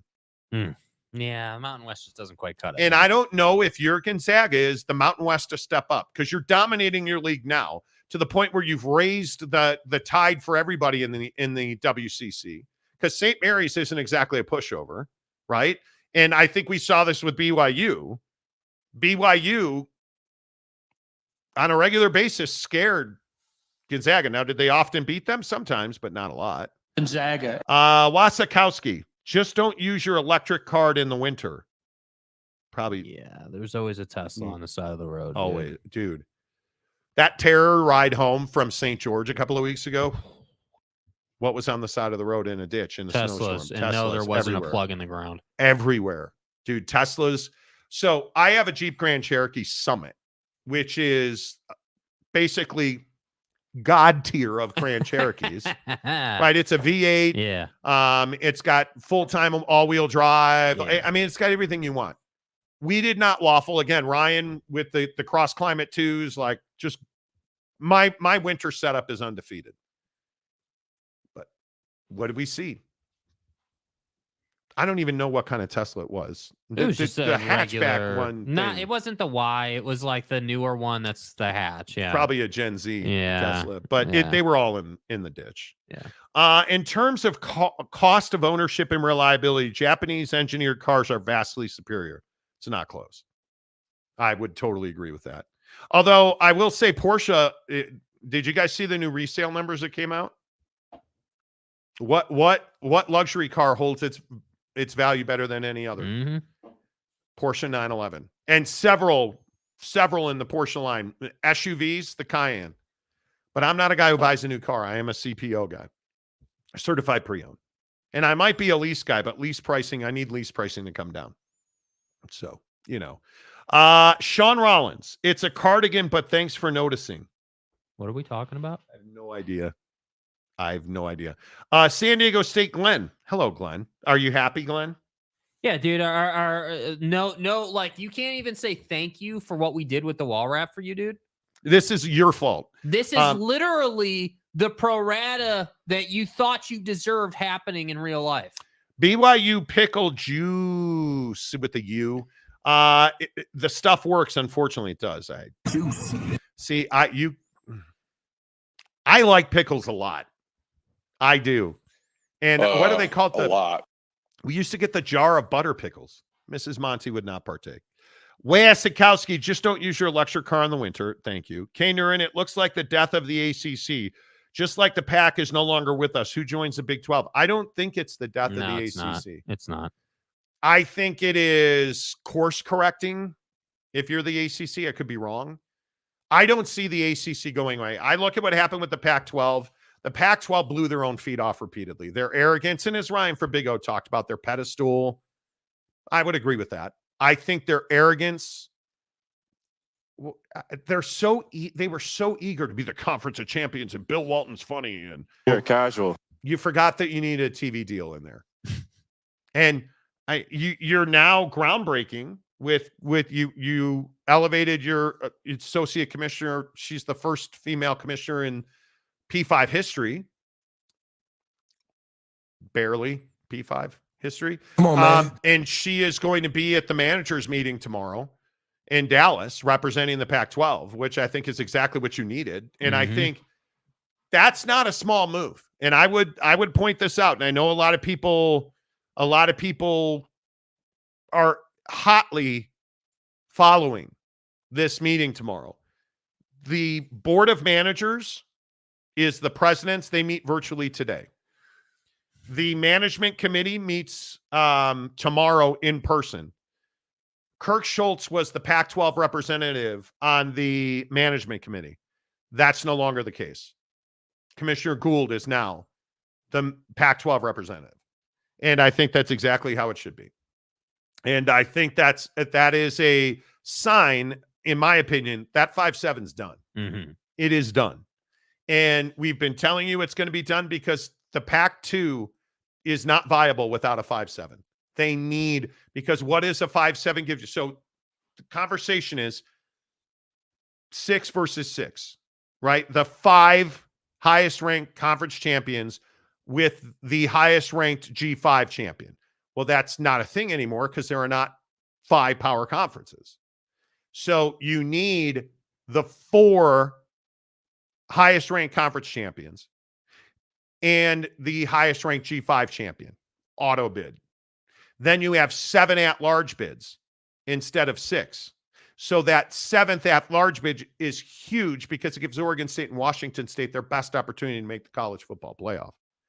And their partners in the Mountain West want it done. Yeah. I've heard that a lot too, that the Pac-2 is getting a lot of heat because the Mountain West threw a preserver. They threw a life ring at the Pac-2 with the scheduling alliances. And they need to get this done for the Mountain West. And because you look at what Fresno State did last year, you look at Boise State's resurgence, you look at the way that conference came together in the second half of the season. You look at UNLV, you look at all those stories. They want their access to one of the 12 spots in the playoff. And if they don't get a 5-7 model, that's going to make their life very difficult. Yeah. So I think it's done. I don't have any doubt about it. I think it's done. Big Daddy Magic. Hey, playa, happy birthday. No, happy Victor week to you. Doesn't Victor come to town this week? This is your beloved. He would be the one to ask. I believe Victor does. You know. Giggity. Is Boston the new Norman on the wall? What? How many Bostons? 1, 2. I see 3 Bostons. There's probably more. But Norman was there was like 71 Normans on the wall. Giggity. Bro, are we ever going to make good on the get out on the course thing that you wanted to do? The play golf together thing you wanted to do? You don't want this. I mean, I just don't think that that's something you're anyway. Bro, if you guys follow me on Instagram, and I probably should have put this up because so many people talk junk to me about golf. You did not hit a 7-iron 200 yards. Okay. I mean, I showed you when we went down the Wolf Creek. What did I do? On the third or fourth hole there, hit a 7-iron uphill 200 yards. Yesterday, I had drives of 295 flat carry, 297 flat carry, 304 flat carry, 298, 298. Come on, man. Your boy can hit the ball. Your boy can hit the ball. It's who I am. Do you guys, I was born. No, I was not born to golf. All I have in this world is my balls and my word. And I won't hit them straight for anyone. The new 2024 Lexus GX is nice. It is. I was looking at it yesterday. Marcus Stuckey. The cardigan thing was a quote from Dumb and Dumber. Okay. I missed it. Well, my bad. Yeah. Although I did watch Bourne yesterday again.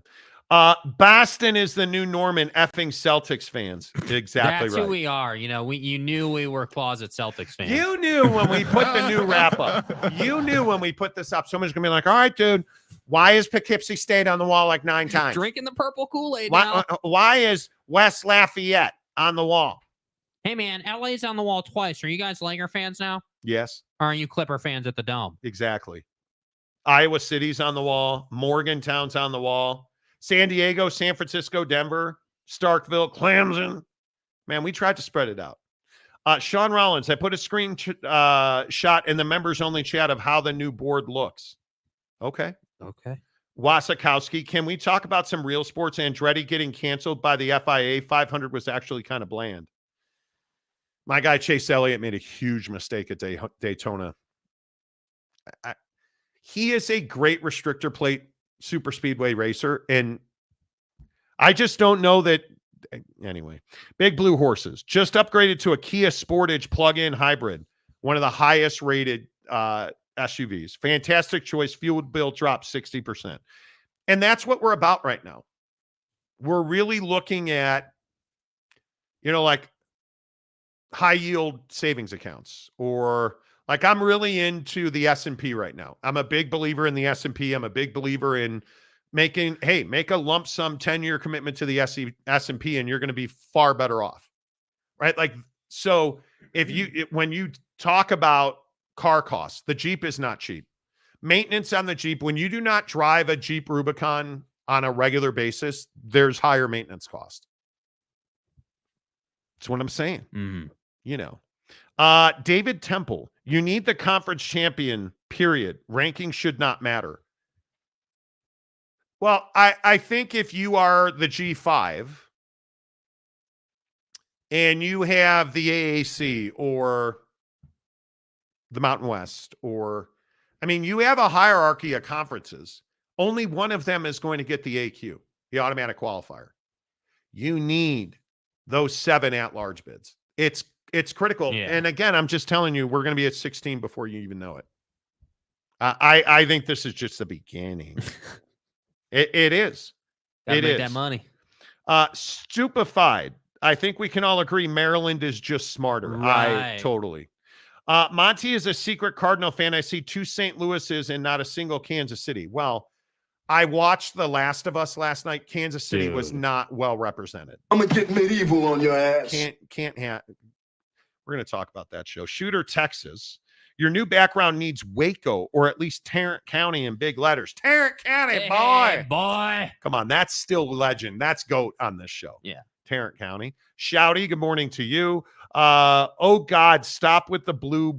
What do you mean the blue? What are you talking about? What are you talking about, dude? Stranger danger, stalker alert. Okay.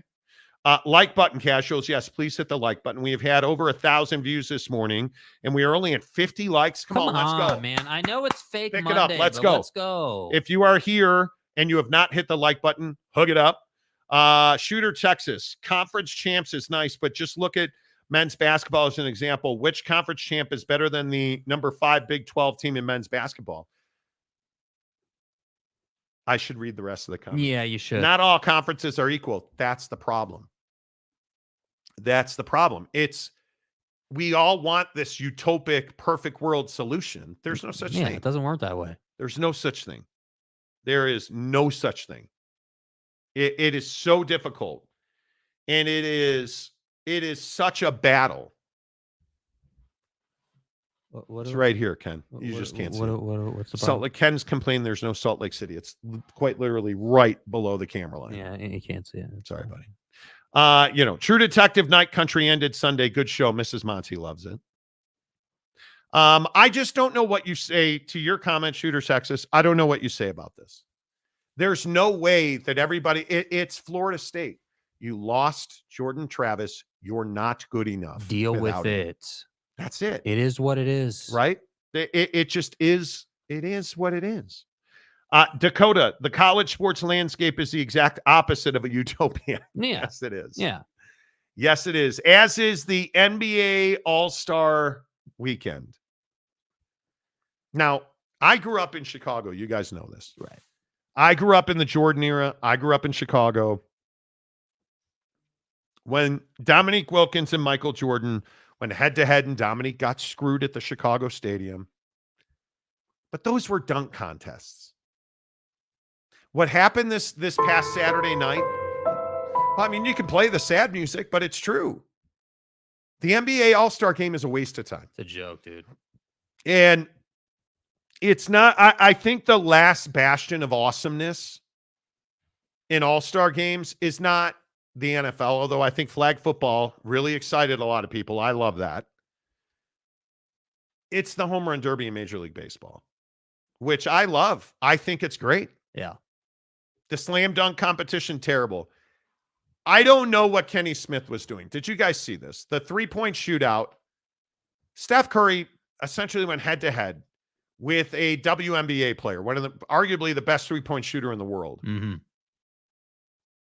And Kenny Smith said she should have shot from the WNBA 3-point line.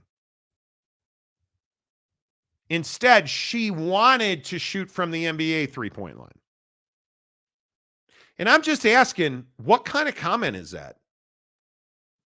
She almost beat Steph from the 3-point line that the NBA has.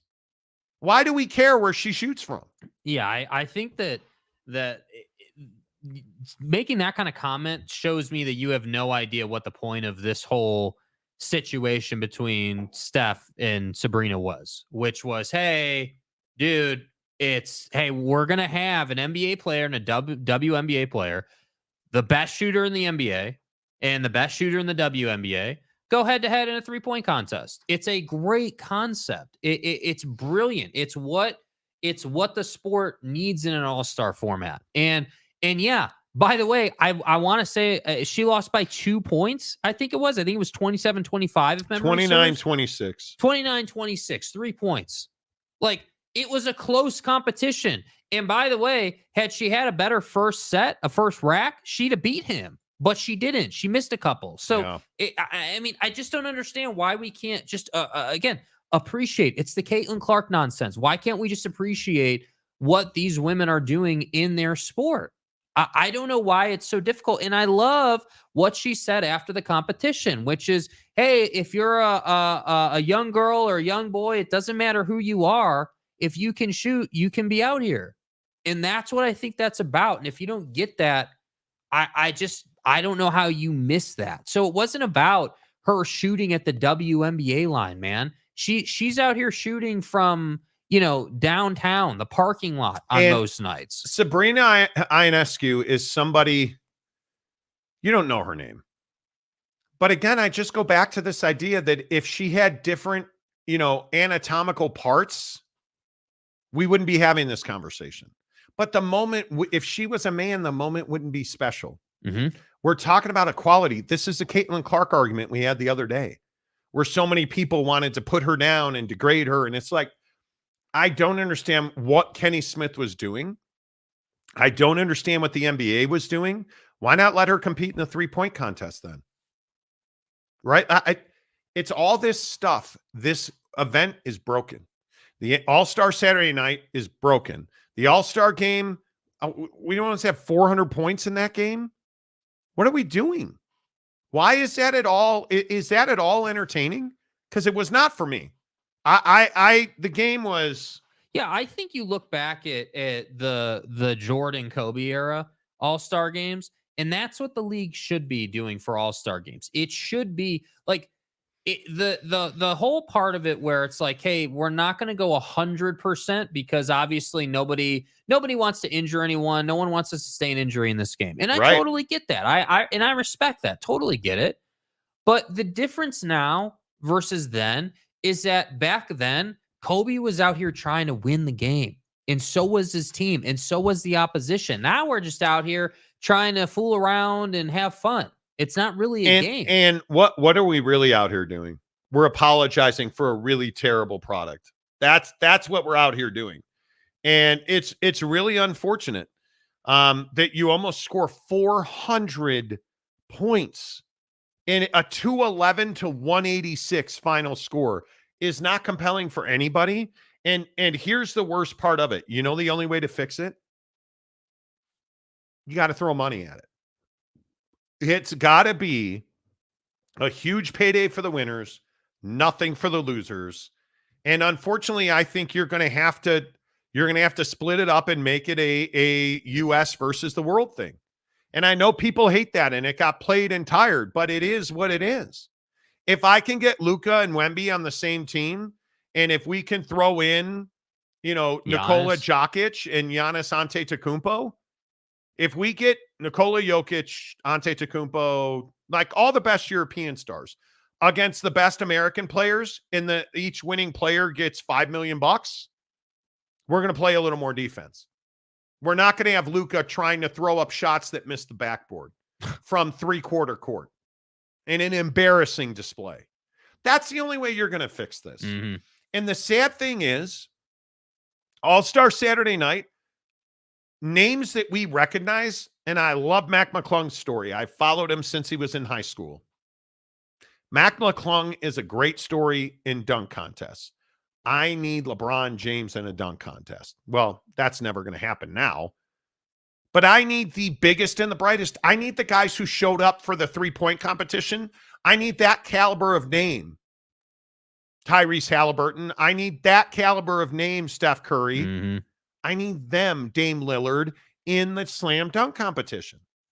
And I don't know how you get that, because Jaylen Brown shouldn't have been in the slam dunk competition. And he embarrassed himself, in my opinion. He did. I mean, look, I think that when Zach LaVine and Aaron Gordon went at it all those years ago, we as NBA fans were like, sick. The NBA dunk contest is back. Like, we got dudes who can actually go out here and do some wild things and dunk a basketball. Yep. And now that's just not the case. And frankly, with all due respect to Mac McClung, I'm tired of the jump over people dunk. It doesn't really do it for work me. anymore. Like I want the reason that I thought LaVine won that contest all those years ago is because of the high flying nature of his dunks. Everything was, hey, I'm flying for a long time and I'm spinning in the air and like that. Can you imagine if Anthony Edwards was in the dunk contest? Yeah, dude. Like, that's what I need.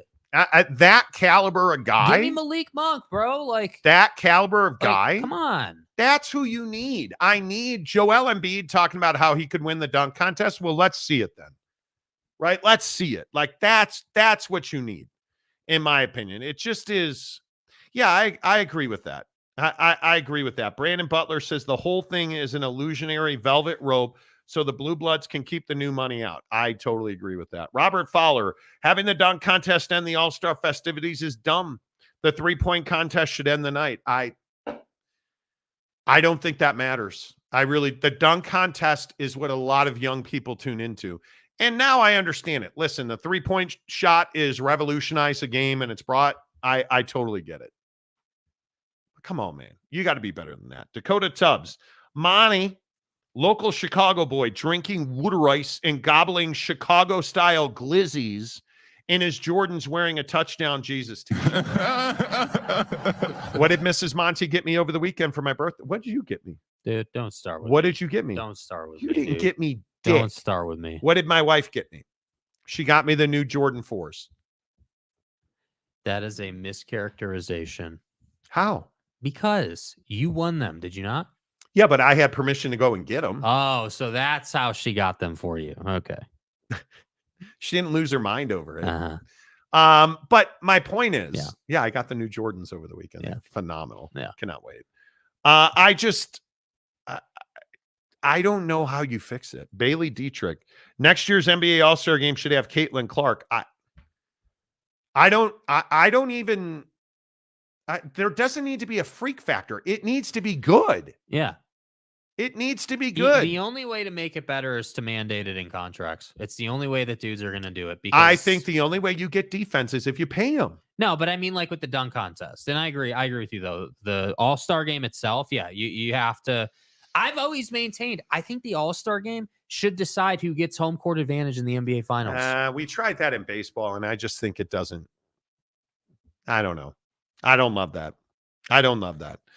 Brandon Butler, I don't even watch the All-Star stuff anymore. They just need to make it a bunch of 3-on-3 games as a tournament so it could look like it means something. But this is my point. We're happy to throw money at these guys as an incentive. What about, it surprises me that, we're just not, there's no way to get these guys to play hard. Because that's, no offense, Jake, but that's who you millennials are. That's who you Gen Zers are. I mean, money talks. Yeah. Right? Guys, I guess. Guys don't look at the dunk contest used to be something worth winning. Now it's Mac McClung because he can't make it in the NBA. That's why it's a cool story, right? Like jumping over Shaq was cool, but what did it accomplish? It was terrible, and the judging was terrible, and the whole thing just lacked zip. It needs to be something that matters. It used to matter. Yeah. Like my friend Brent Zagorski and I, remember those cartoon NBA t-shirts? I was a Jordan guy. He was a Dominique guy. And I will never forget 89 at the Chicago Stadium where those two went head to head. And we argued over who won. And of course I said Jordan won. He didn't. But yeah, that's what it needs to be about. Yeah. If Victor was an all-star, it would be the most watched of all games in history. No, it would not. Young Seminole, biggest FSU haters in sports media. But what were we wrong about? If we're FSU haters, what were we wrong about? I love when we now it's secretly Miami or Florida fans. Oh. What are you, Michigan guys saying we're Ohio State fans? Come on, dude. He made it sound like she was playing from the Blue Tees. She hit those shots as well as anyone that night. Yes. Thank you, Jimmy. Yes, dude. Thank you, Jimmy. What Kenny Smith did was absolutely disrespect and degrade what INSQ did. And I thought it was completely insulting. I really do. Shoutout. After Kobe NBA All-Star game, it's not the same. Totally agree. Joseph Harper, NBA can do like MLB, winning side gets home field advantage in the finals. I hate it. Yeah, I'm a big fan of that. But speak to what makes people act. Money. Every winning player gets whatever the dollar. $5 million is probably too much, but hey, man, $5 million. And what do the losers get? Absolutely nothing. Nothing. They get nothing. And I think that handles it. How you fix the dunk contest, I don't know. Same logic. Yeah. And I guess so. I don't know. It has to mean something. But it doesn't. The Celebrity All-Star game was better, Delaric says. It's always better. Ken Williams, I didn't watch the trash. I watched the Game Show Network. LOL. Come on, man. Come on. David Temple, the portal is what destroyed the FSU team this year. I don't disagree with that. If they had been in the playoffs, that would not have happened that way. I don't disagree with that. There was a lot of fake hope in the year Kobe passed away, and everybody wanted the first Kobe MVP, and the teams were first pick playground style, and the two teams truly went at it. Yeah. Yeah, I don't disagree with that. I don't. Dakota, early 2000s dunk contests were something else. Remember Dwight jumping out of the phone booth as Superman? Lopes fan Gabe, heard somebody call LeBron's NBA the friend era of the game. Ooh, this is a really good point. Where everyone wants to be buddies, and it totally makes sense. It's bad for competition. Yeah, I mean, that's what Kevin Garnett came out and said over the weekend. Yes. That there's no heat in the game. There's not. That you don't like, and it's not that guys didn't respect each other back then, but they wanted to end each other on the court, and we don't have that anymore. Kobe running through Pau Gasol in the Olympics. Yes, dude. Yeah. I forgot there was an All-Star weekend. Yeah. What do you guys think about what LeBron said? Jake, do you buy into this idea that LeBron wants to finish his career with the Lakers? Yeah, I think that LeBron's going to tell you, well, I'm not sure. So LeBron comes out and says, hey, I'm not sure. I'm 50-50 on whether I would want a farewell tour or not.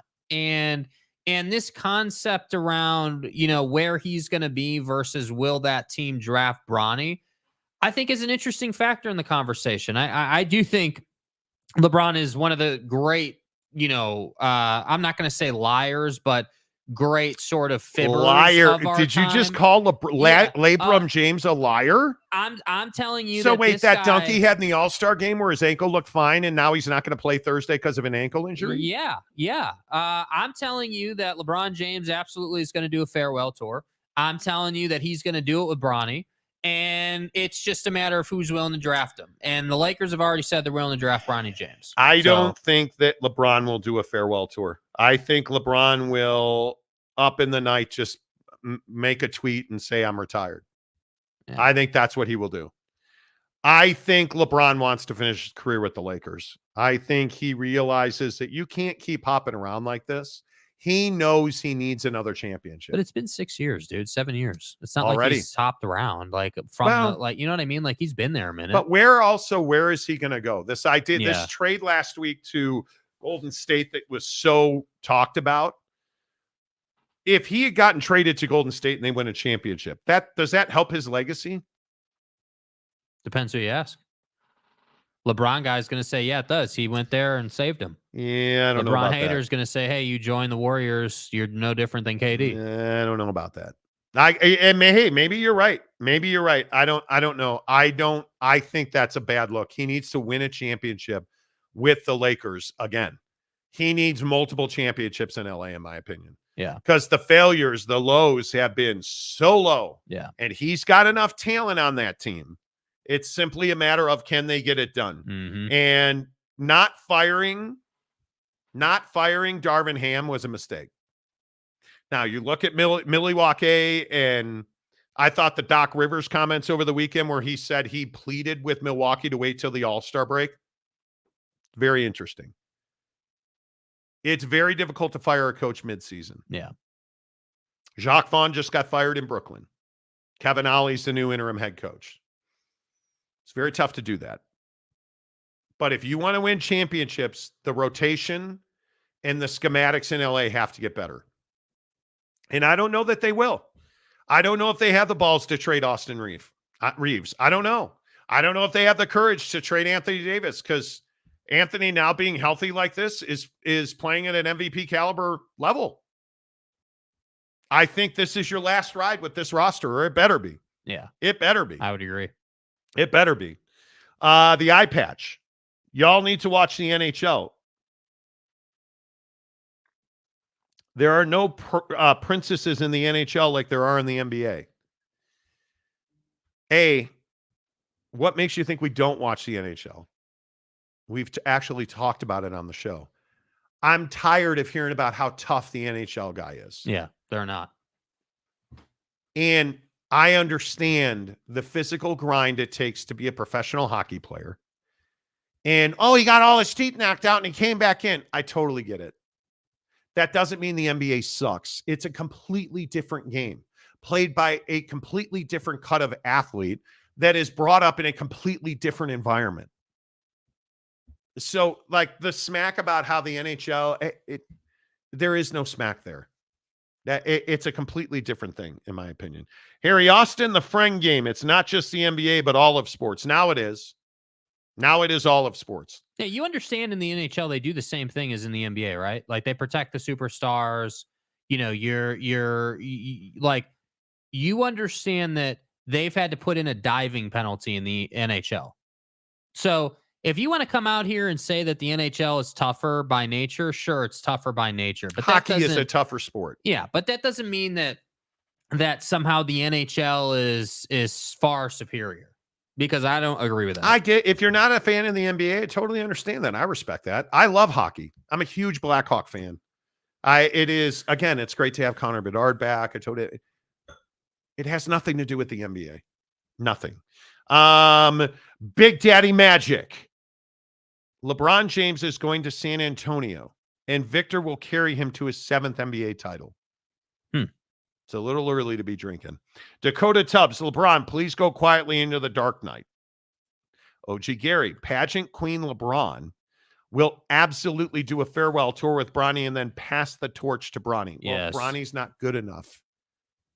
He's not talented enough. He's not that guy. We've seen that at USC. He's not that guy. Shoutout. Warriors wouldn't trade Curry and Thompson. Well, I don't disagree with that. They needed to trade Klay Thompson. Yeah. The Monty Show presented by our good friends at The Advocates, theadvocates.com, the best injury attorneys in the business. And again, you guys, I tell you about The Advocates every day because you want to talk about, the guys that know your local community. And again, whether you're in Los Angeles, Vegas, what's up? Our Vegas listenership has exploded recently. So good to see you in Vegas, Boise, Phoenix, always. Hello, Phoenix. Or, of course, all our friends right here in the great state of Utah. No matter where you're listening to this show, you find yourself in an accident at work. You find yourself in an accident with a semi-truck on these crazy weather. What kind of weather are we having? I don't know. Do you guys see what's going on the West Coast? California, Washington, Oregon, Mexico. Getting lit. Northern Mexico just flooded. It's crazy. You find yourself in an accident. And it's absolutely scary. You don't know what to do. You don't know who to call. You don't know where to go. Get to theadvocates.com. They are the best injury attorneys in the business, which is why they never ask you to reach into your pocket and pay them. Do you understand? You never cut them a check. At The Advocates, you do not pay unless and until they win your case. So there's no consultation fees. There's no added expense. The worst part about needing an attorney after you've been injured is needing an attorney because you're injured, because you've been in a terrible accident. It wasn't your fault. Yet you have all these medical bills and you wonder, am I going to get my job back? How am I going to pay my mortgage, my car payment? How am I going to send my kid to school? All those are really valid concerns, and the advocates know the answer to those questions. Let them take all that from you. The best service you get at the advocates, obviously they're legal experts, but they're also dealers in peace of mind. They give you that peace of mind so you can get back to the best version of yourself. Theadvocates.com. Get online right now. You can chat with an injury attorney for free. Live online, 24/7, 365 at theadvocates.com. Couple more before we have to get to really violent television. We have to start commenting in the comment section. Let's get into The Last of Us. I binged it over the weekend. Ooh. Joseph Harper, Nets fired their coach. Really? Whoa, bro. Did I not just say did you 5 hear minutes that? ago? Like, they fired Jacques Vaughn and Kevin. Dude that abides. oh, okay. The Big Ten still recruits highly. People want to watch the high-level recruits play. ESPN follows the consumer trends. It isn't all about winning. It's about what eyeballs are dominating the tube. Bonnie, please. I'm here to tell you that at the end of the day, you are paid in the Big Ten because you're able to bring viewership and you are able to make networks money. And it at the end of the day is an entertainment product. That's what it comes down to. So, dude abides. I don't 100% agree with you. If you look at the dudes in the NFL, a lot of dudes from that 3-letter conference down south. Yeah. Jaron Eccles, Tua sucks. Anyway, if the Lakers have another early exit from the playoffs or do not make it past the play-in tourney or don't make it at all, I wouldn't be surprised to see him leave. Are the Jazz making the playoffs? Oh man. Sorry, I should think. Yeah, like Pause, bro. Pause. Yeah. They could scrape in, I guess, as a play-in team, but Another NBA guy this weekend told me that Ryan Smith is not investing money in the Jazz because he wants a new arena. And his chosen path to a new arena is bringing NHL to Salt Lake City. it's not hard to understand, man. I'm sorry, Jazz fan, but it's just not hard to understand. Which is at a minimum a $500 million enterprise. I think it makes total sense. He's not looking to build an arena for the Jazz. He's looking to build a multiple use arena for the Jazz and the Coyotes because he's not getting an expansion franchise. I think the Coyotes, we'll see. Big Blue Horses. LeBron is all about smart media. If he builds the brand, he will put on a circus and have a farewell, aka the announcement. Not wrong. The eye patch. The NBA sucks. Well, thank you for that. Yeah, deep man, insight. really. Thank you for that deep insight. Dude, just great quality commenting, man. You're the best. Dakota Tubbs. Could we realistically see Bronny and LeBron playing together in the G League? No chance. I don't think so. Oh my God, Big Daddy Magic, Victor's boyfriend. Okay. Q Sam. NBA All-Star product is a reflection of Adam Silver's leadership. Maybe. That's a little harsh, I think. I think Adam Silver's grown the game. Yeah. I think he's made his owners money. I think it's a reflection of players just don't care. I think it is a reflection of the current culture in this country. Because the NBA, you're stocking it with millennials and Gen Zers who just don't like. There's a story out about how, and this was going to be one of our non-sports topics, but 93% of Gen Z applicants ghosted their job interviews. So you applied to the job. They asked you to come in for an interview. You agreed to come in for an interview, and then you ghosted the interview. Oh, wait, but you went in, took the interview, got the job, and then 87% of you hyenas no-showed on day one of a new job. That's who we are in this country. That's who we are. Yeah.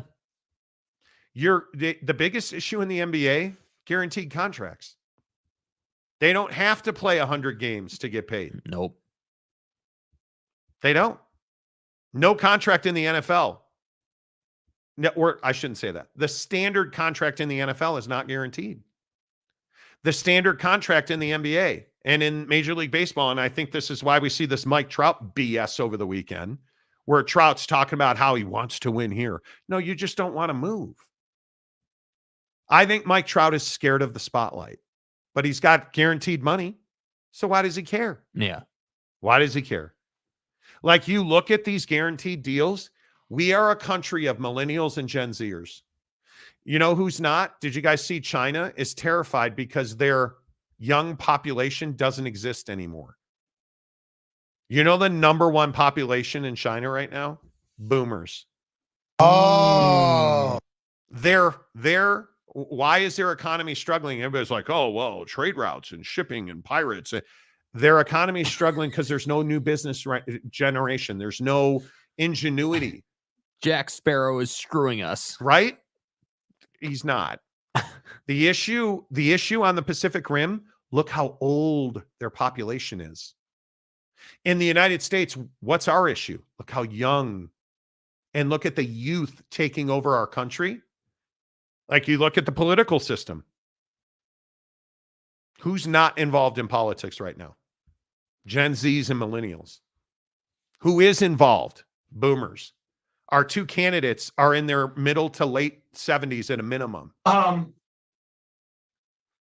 You look at the way that the world's evolving, Gen Z and millennials are absolutely sitting behind the freaking wheel, dude. Yeah.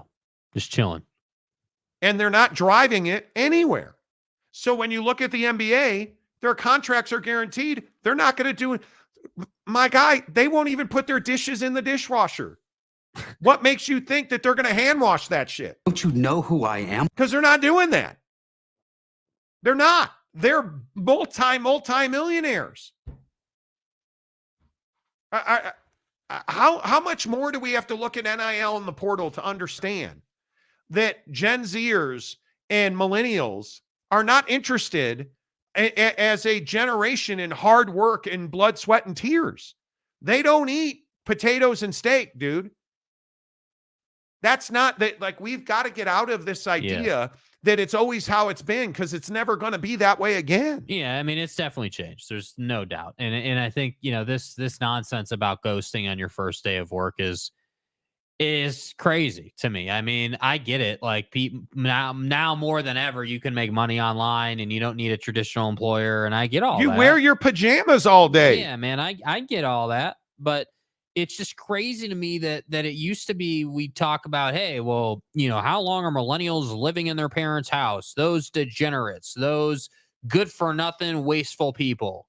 And now these people won't even go out to their interview. But you understand, that's the key point. They won't even, and I want to make sure you understand this.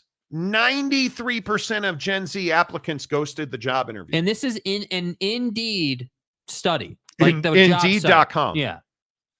And the reason this is so significant is because they won't even go get the job. So I'm asking you again, why do we shame the rich in this country? Why do we put down the millennial who doesn't want to go to college? He wants to start his own business, or she wants to start her own business.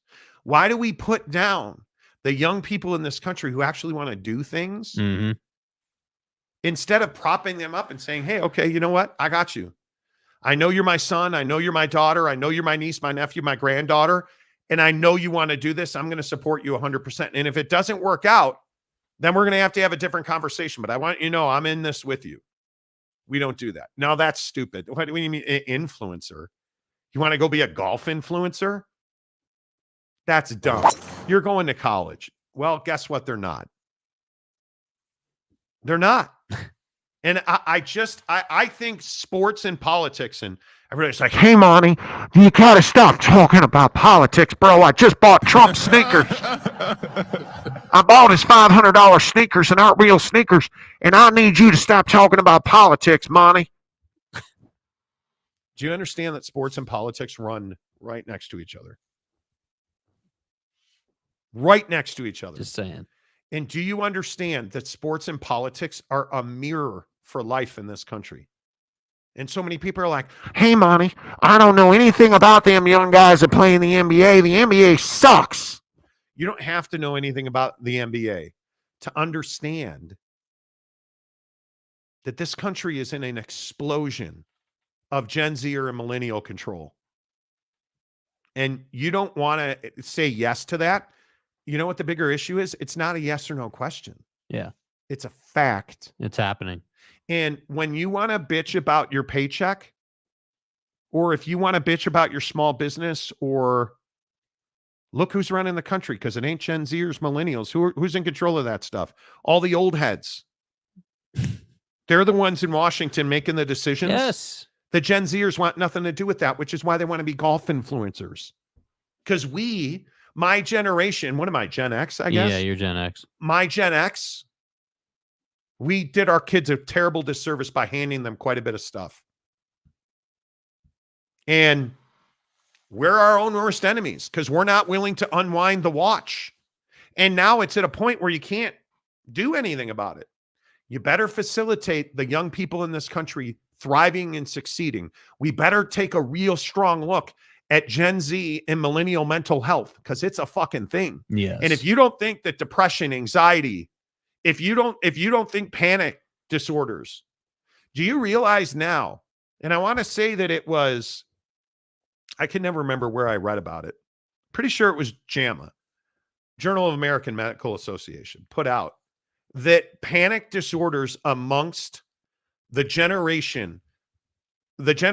millennial generation are at an all-time high in panic disorders, which includes anxiety. ADHD, that's not the problem anymore. Mm-hmm. It's anxiety and depression and panic disorders. Facts.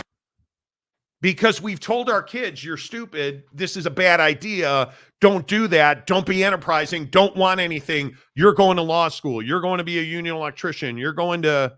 Right. Instead Old of reliable. supporting them. Yeah. Support them. But we don't do that. Anyway, I got way off on a tangent. Yeah. It's okay. It's okay. Danny Cialis, our term limits for Congress and Senate. Yeah, we're past that. China doesn't have enough babies. I have 6 kids doing my part in America. China doesn't have a youth movement, man. OG Gary, I would run for president, but I wasn't born here.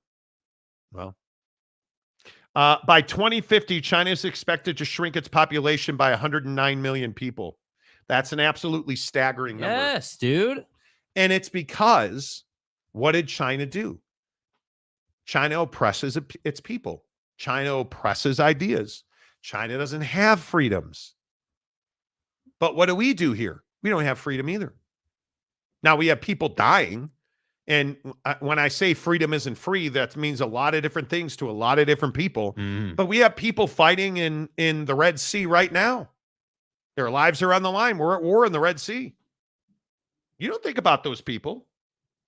Don't tell me you think about the Navy soldiers in the Red Sea. Yeah. Because you don't. Yeah. Right? But you're so worried about all this other nonsense that we've repressed. Like, you know, I watched The Last of Us over the weekend. Mm-hmm. And I got to tell you, you know why I didn't like The Last of Us? The violence related to handguns in assault rifles. It's too real. The Last of Us is a HBO show that is in the zombie genre, but it's got very little to do with zombies. And it is a fight for survival. And there's so much gun violence. Right. But why wouldn't there be? Because that's what we are in this country, right? Well, and I think it's a really interesting point. Like, you know, if you were to think about like a zombie outbreak, and it's a endure and survive situation, you know, in America, you're going to have weapons available. You're going to have places where you can go. Like, again, if you were one of a few thousand people who survived, you're going to go down to the gun store and break into the gun store. That's how you're going to choose to defend yourself, because that's the best possible way. If that happened in Europe, you'd be going to the pocket knife store, bro. It'd be hand-to-hand combat. Like, that's it. Like, it would be close quarters, stabbing people type situations. So it's funny. Like, because we watched it together, I wasn't thinking about gun violence in our country right now when I saw that, but it's a fair point. It's very emblematic of what our current issues are. And it is so frustrating to me that we deal with all these issues. And, you know, we had this weird discussion over the weekend where one of my hot button things right now is that we don't care about each other, whether it's traffic or we had a terrible food thing over the weekend. Mm-hmm. So we went, my birthday was yesterday. We celebrated over the weekend. We went up to Park City to a steak dinner. It was terrible. Terrible. Like, Jake ordered a filet. Yeah. Medium. Came out raw. Yeah. Like scorched outside, literally not exaggerating, Okay, raw inside. Let's send it back. We do. They bring him the exact same piece of meat he sent back. Now a charcoal briquette on the outside, and it was still raw on the inside, maybe 3 degrees. Maybe 3 or 4 degrees better. Yeah. And they're like, yeah, this is our best. I order a New York strip with mashed potatoes, and mac and cheese. Cold. Like the butter on top of the steak didn't even melt. The steak was that cold. Send it back. They're like, hey, do you want us to replace it? I'm like, nah. And the manager comes over like 15 minutes later. Literally. And he said, can I get you something else? And I said to him, the reason I don't want you to get me something else is because I'm not confident you can put it out. And we had this conversation, and he's like, yeah, this is just the way our restaurant works. And it's where we are in society where that's good enough for you. Yeah. I'll never go back. Yeah. And when you eat out, it's brutal. Like, yeah, it is. That's why I don't eat out. Yeah. And it's really tough. It's like with what Boss Frog used to tell us. Like he sent us to Bob's Steak and Chops in Dallas. Phenomenal. We go to Mastro's. Phenomenal. And I think that's where it's at now. Like the Yes. top tier of steakhouses, you're going to get a great experience. Yes. The food's going to be great. Service is top notch. Like you can expect all the bells and whistles. But that medium cut where it is a steakhouse, but it's trying to blend that line of steakhouse, but also casual attire is going to struggle. When did we stop? When did we stop having pride in our end product? When? Like it's the car industry right now. Yeah. Car industry's a joke, and it's not because of a lack of people. It's profit taking, and you don't give a damn about the customer experience anymore. I've been trying for 3 months to buy a new car, and I can't get a phone call back. But you'll send me a Toyota. I bought a Tacoma, had a terrible experience. Toyota wants you to be a month ahead on your car payment because of all the consumer default. They want you to be a month ahead. I finally called them and said, because they would send me text saying you're past due on your payment. And I'm a month ahead. And I said to him, stop, you don't have the right to text. Well, that might lead to I can't remember what they said, compromising your. I was like, it won't. It just means I'm not going to pay you a month ahead of time. Traded that in. Okay, all these, I have a great experience at Audi, all this other stuff. My wife wants an EV. So we're looking at a Toyota EV. They advertise an APR online in a lease deal. Not available at this dealership. We don't honor that because you're greedy fucks. That's why you won't honor it. And then what happens? They send me email after email. I hit opt out, unsubscribe, email after email after email. I email the guy who's emailing me and I say, stop, you don't have permission. I opted out. Oh, our bad. Our system has a lag in it. What did I get over the weekend? Email, Toyotathon, email. Why would I buy a car from Toyota now? You wouldn't ever. We don't care about the person on the other end. We just don't. And we don't care about the people driving next to us. And we don't care. Like we every day in this town, we're driving and people are holding the phone in their hand. Yeah. Because we don't care. Yeah. It makes me crazy. Yeah. It absolutely makes me crazy. And I'm just worn out on it, man. You know, I just can't. Yeah. Whether it's restaurants or cars don't tell me about the pandemic. The pandemic changed things. It's not the reason that you won't hire. It's not the reason that you won't honor. The manufacturer has a lease APR deal that you won't honor at your dealership because you're greedy. Yes. And you don't care about your customer. Yes. It's facts. It's absolutely facts. I bought my Jeep from a Lexus store here. And then I have to go. I bought my Jeep from a Lexus store. Really nice Jeep.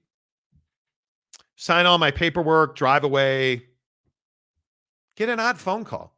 Hey, urgent. There's a document that we didn't have you sign. Can you come by the store tonight? Okay.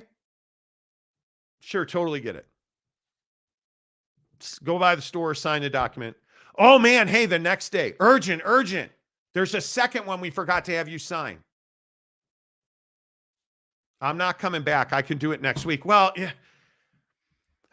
You know, and I want to say that this was last April 30th. Mm-hmm. I really need to get this done by close of business today.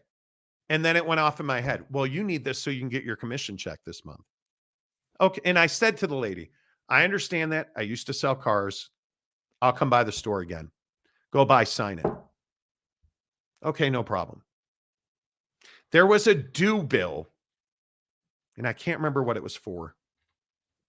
I had a service item. I call her. And I call her. And I call her. And I called her. Did she call me back one time? Have I heard from that salesperson even one time? Yes. About 2 months ago. Hey, XYZ, we're having a sales event. Why don't you come in? And it's like, dude, you didn't call me unless you needed to make money so I would sign the paper and you would get your commission that month on my deal. But when the bumper clip, it had a broken bumper clip. Yeah. And they would not call me back. They would not return my phone call. That's society today. In my opinion, that is society today. We don't care. It was the whole mask thing where a guy at the gym was pissed off we were wearing a mask. Yes. That's society today. We don't care about each other. So I watched this show, The Last of Us. And while they cared about each other, I just can't do gun violence on TV shows anymore. That's what I realized. And the noise, the sound, the powerful sound of the guns is what got me in this last scene in this hospital. And if you haven't seen it, well, you should probably stop watching now. Joel goes through the hospital and kills all these people with an guns. assault rifle. And it's loud and it's violent. And then the last kill in season 1, he walks up to this lady in a parking garage and just shoots her. And I can't do it anymore. Mm-hmm. I can't do it anymore because we use the pandemic as an excuse. The pandemic wasn't an excuse. Again, what are all of these major incidents in your life? They're usually a mirror. Yeah. The pandemic was a mirror into who we really are as a country. Yep. Showed you true colors. We don't care about each other, and we're not going to do anything to fix that. Yeah. Bottom line, if you want somebody to care about you, I'm telling you, the only thing you can do is get to the Advocates at theadvocates.com. The best injury attorneys in the business. Tell them you heard about it on the Monty Show. Chat with them live online, 24/7, 365. You want empathy? You want somebody that really is going to hear you and care about you? That's what the Advocates are known for. No matter where you're hearing this, theadvocates.com. Did you get hurt at work? Yeah, they do workman's comp. Did you get in a car accident? Maybe on these highways in the wintertime, you got in an accident with a semi-truck. Maybe you got hit driving your car. Hook it up, theadvocates.com. Make sure you tell them you heard about it on the Monty Show. Until tomorrow, say goodbye, Jake. Goodbye, Jake.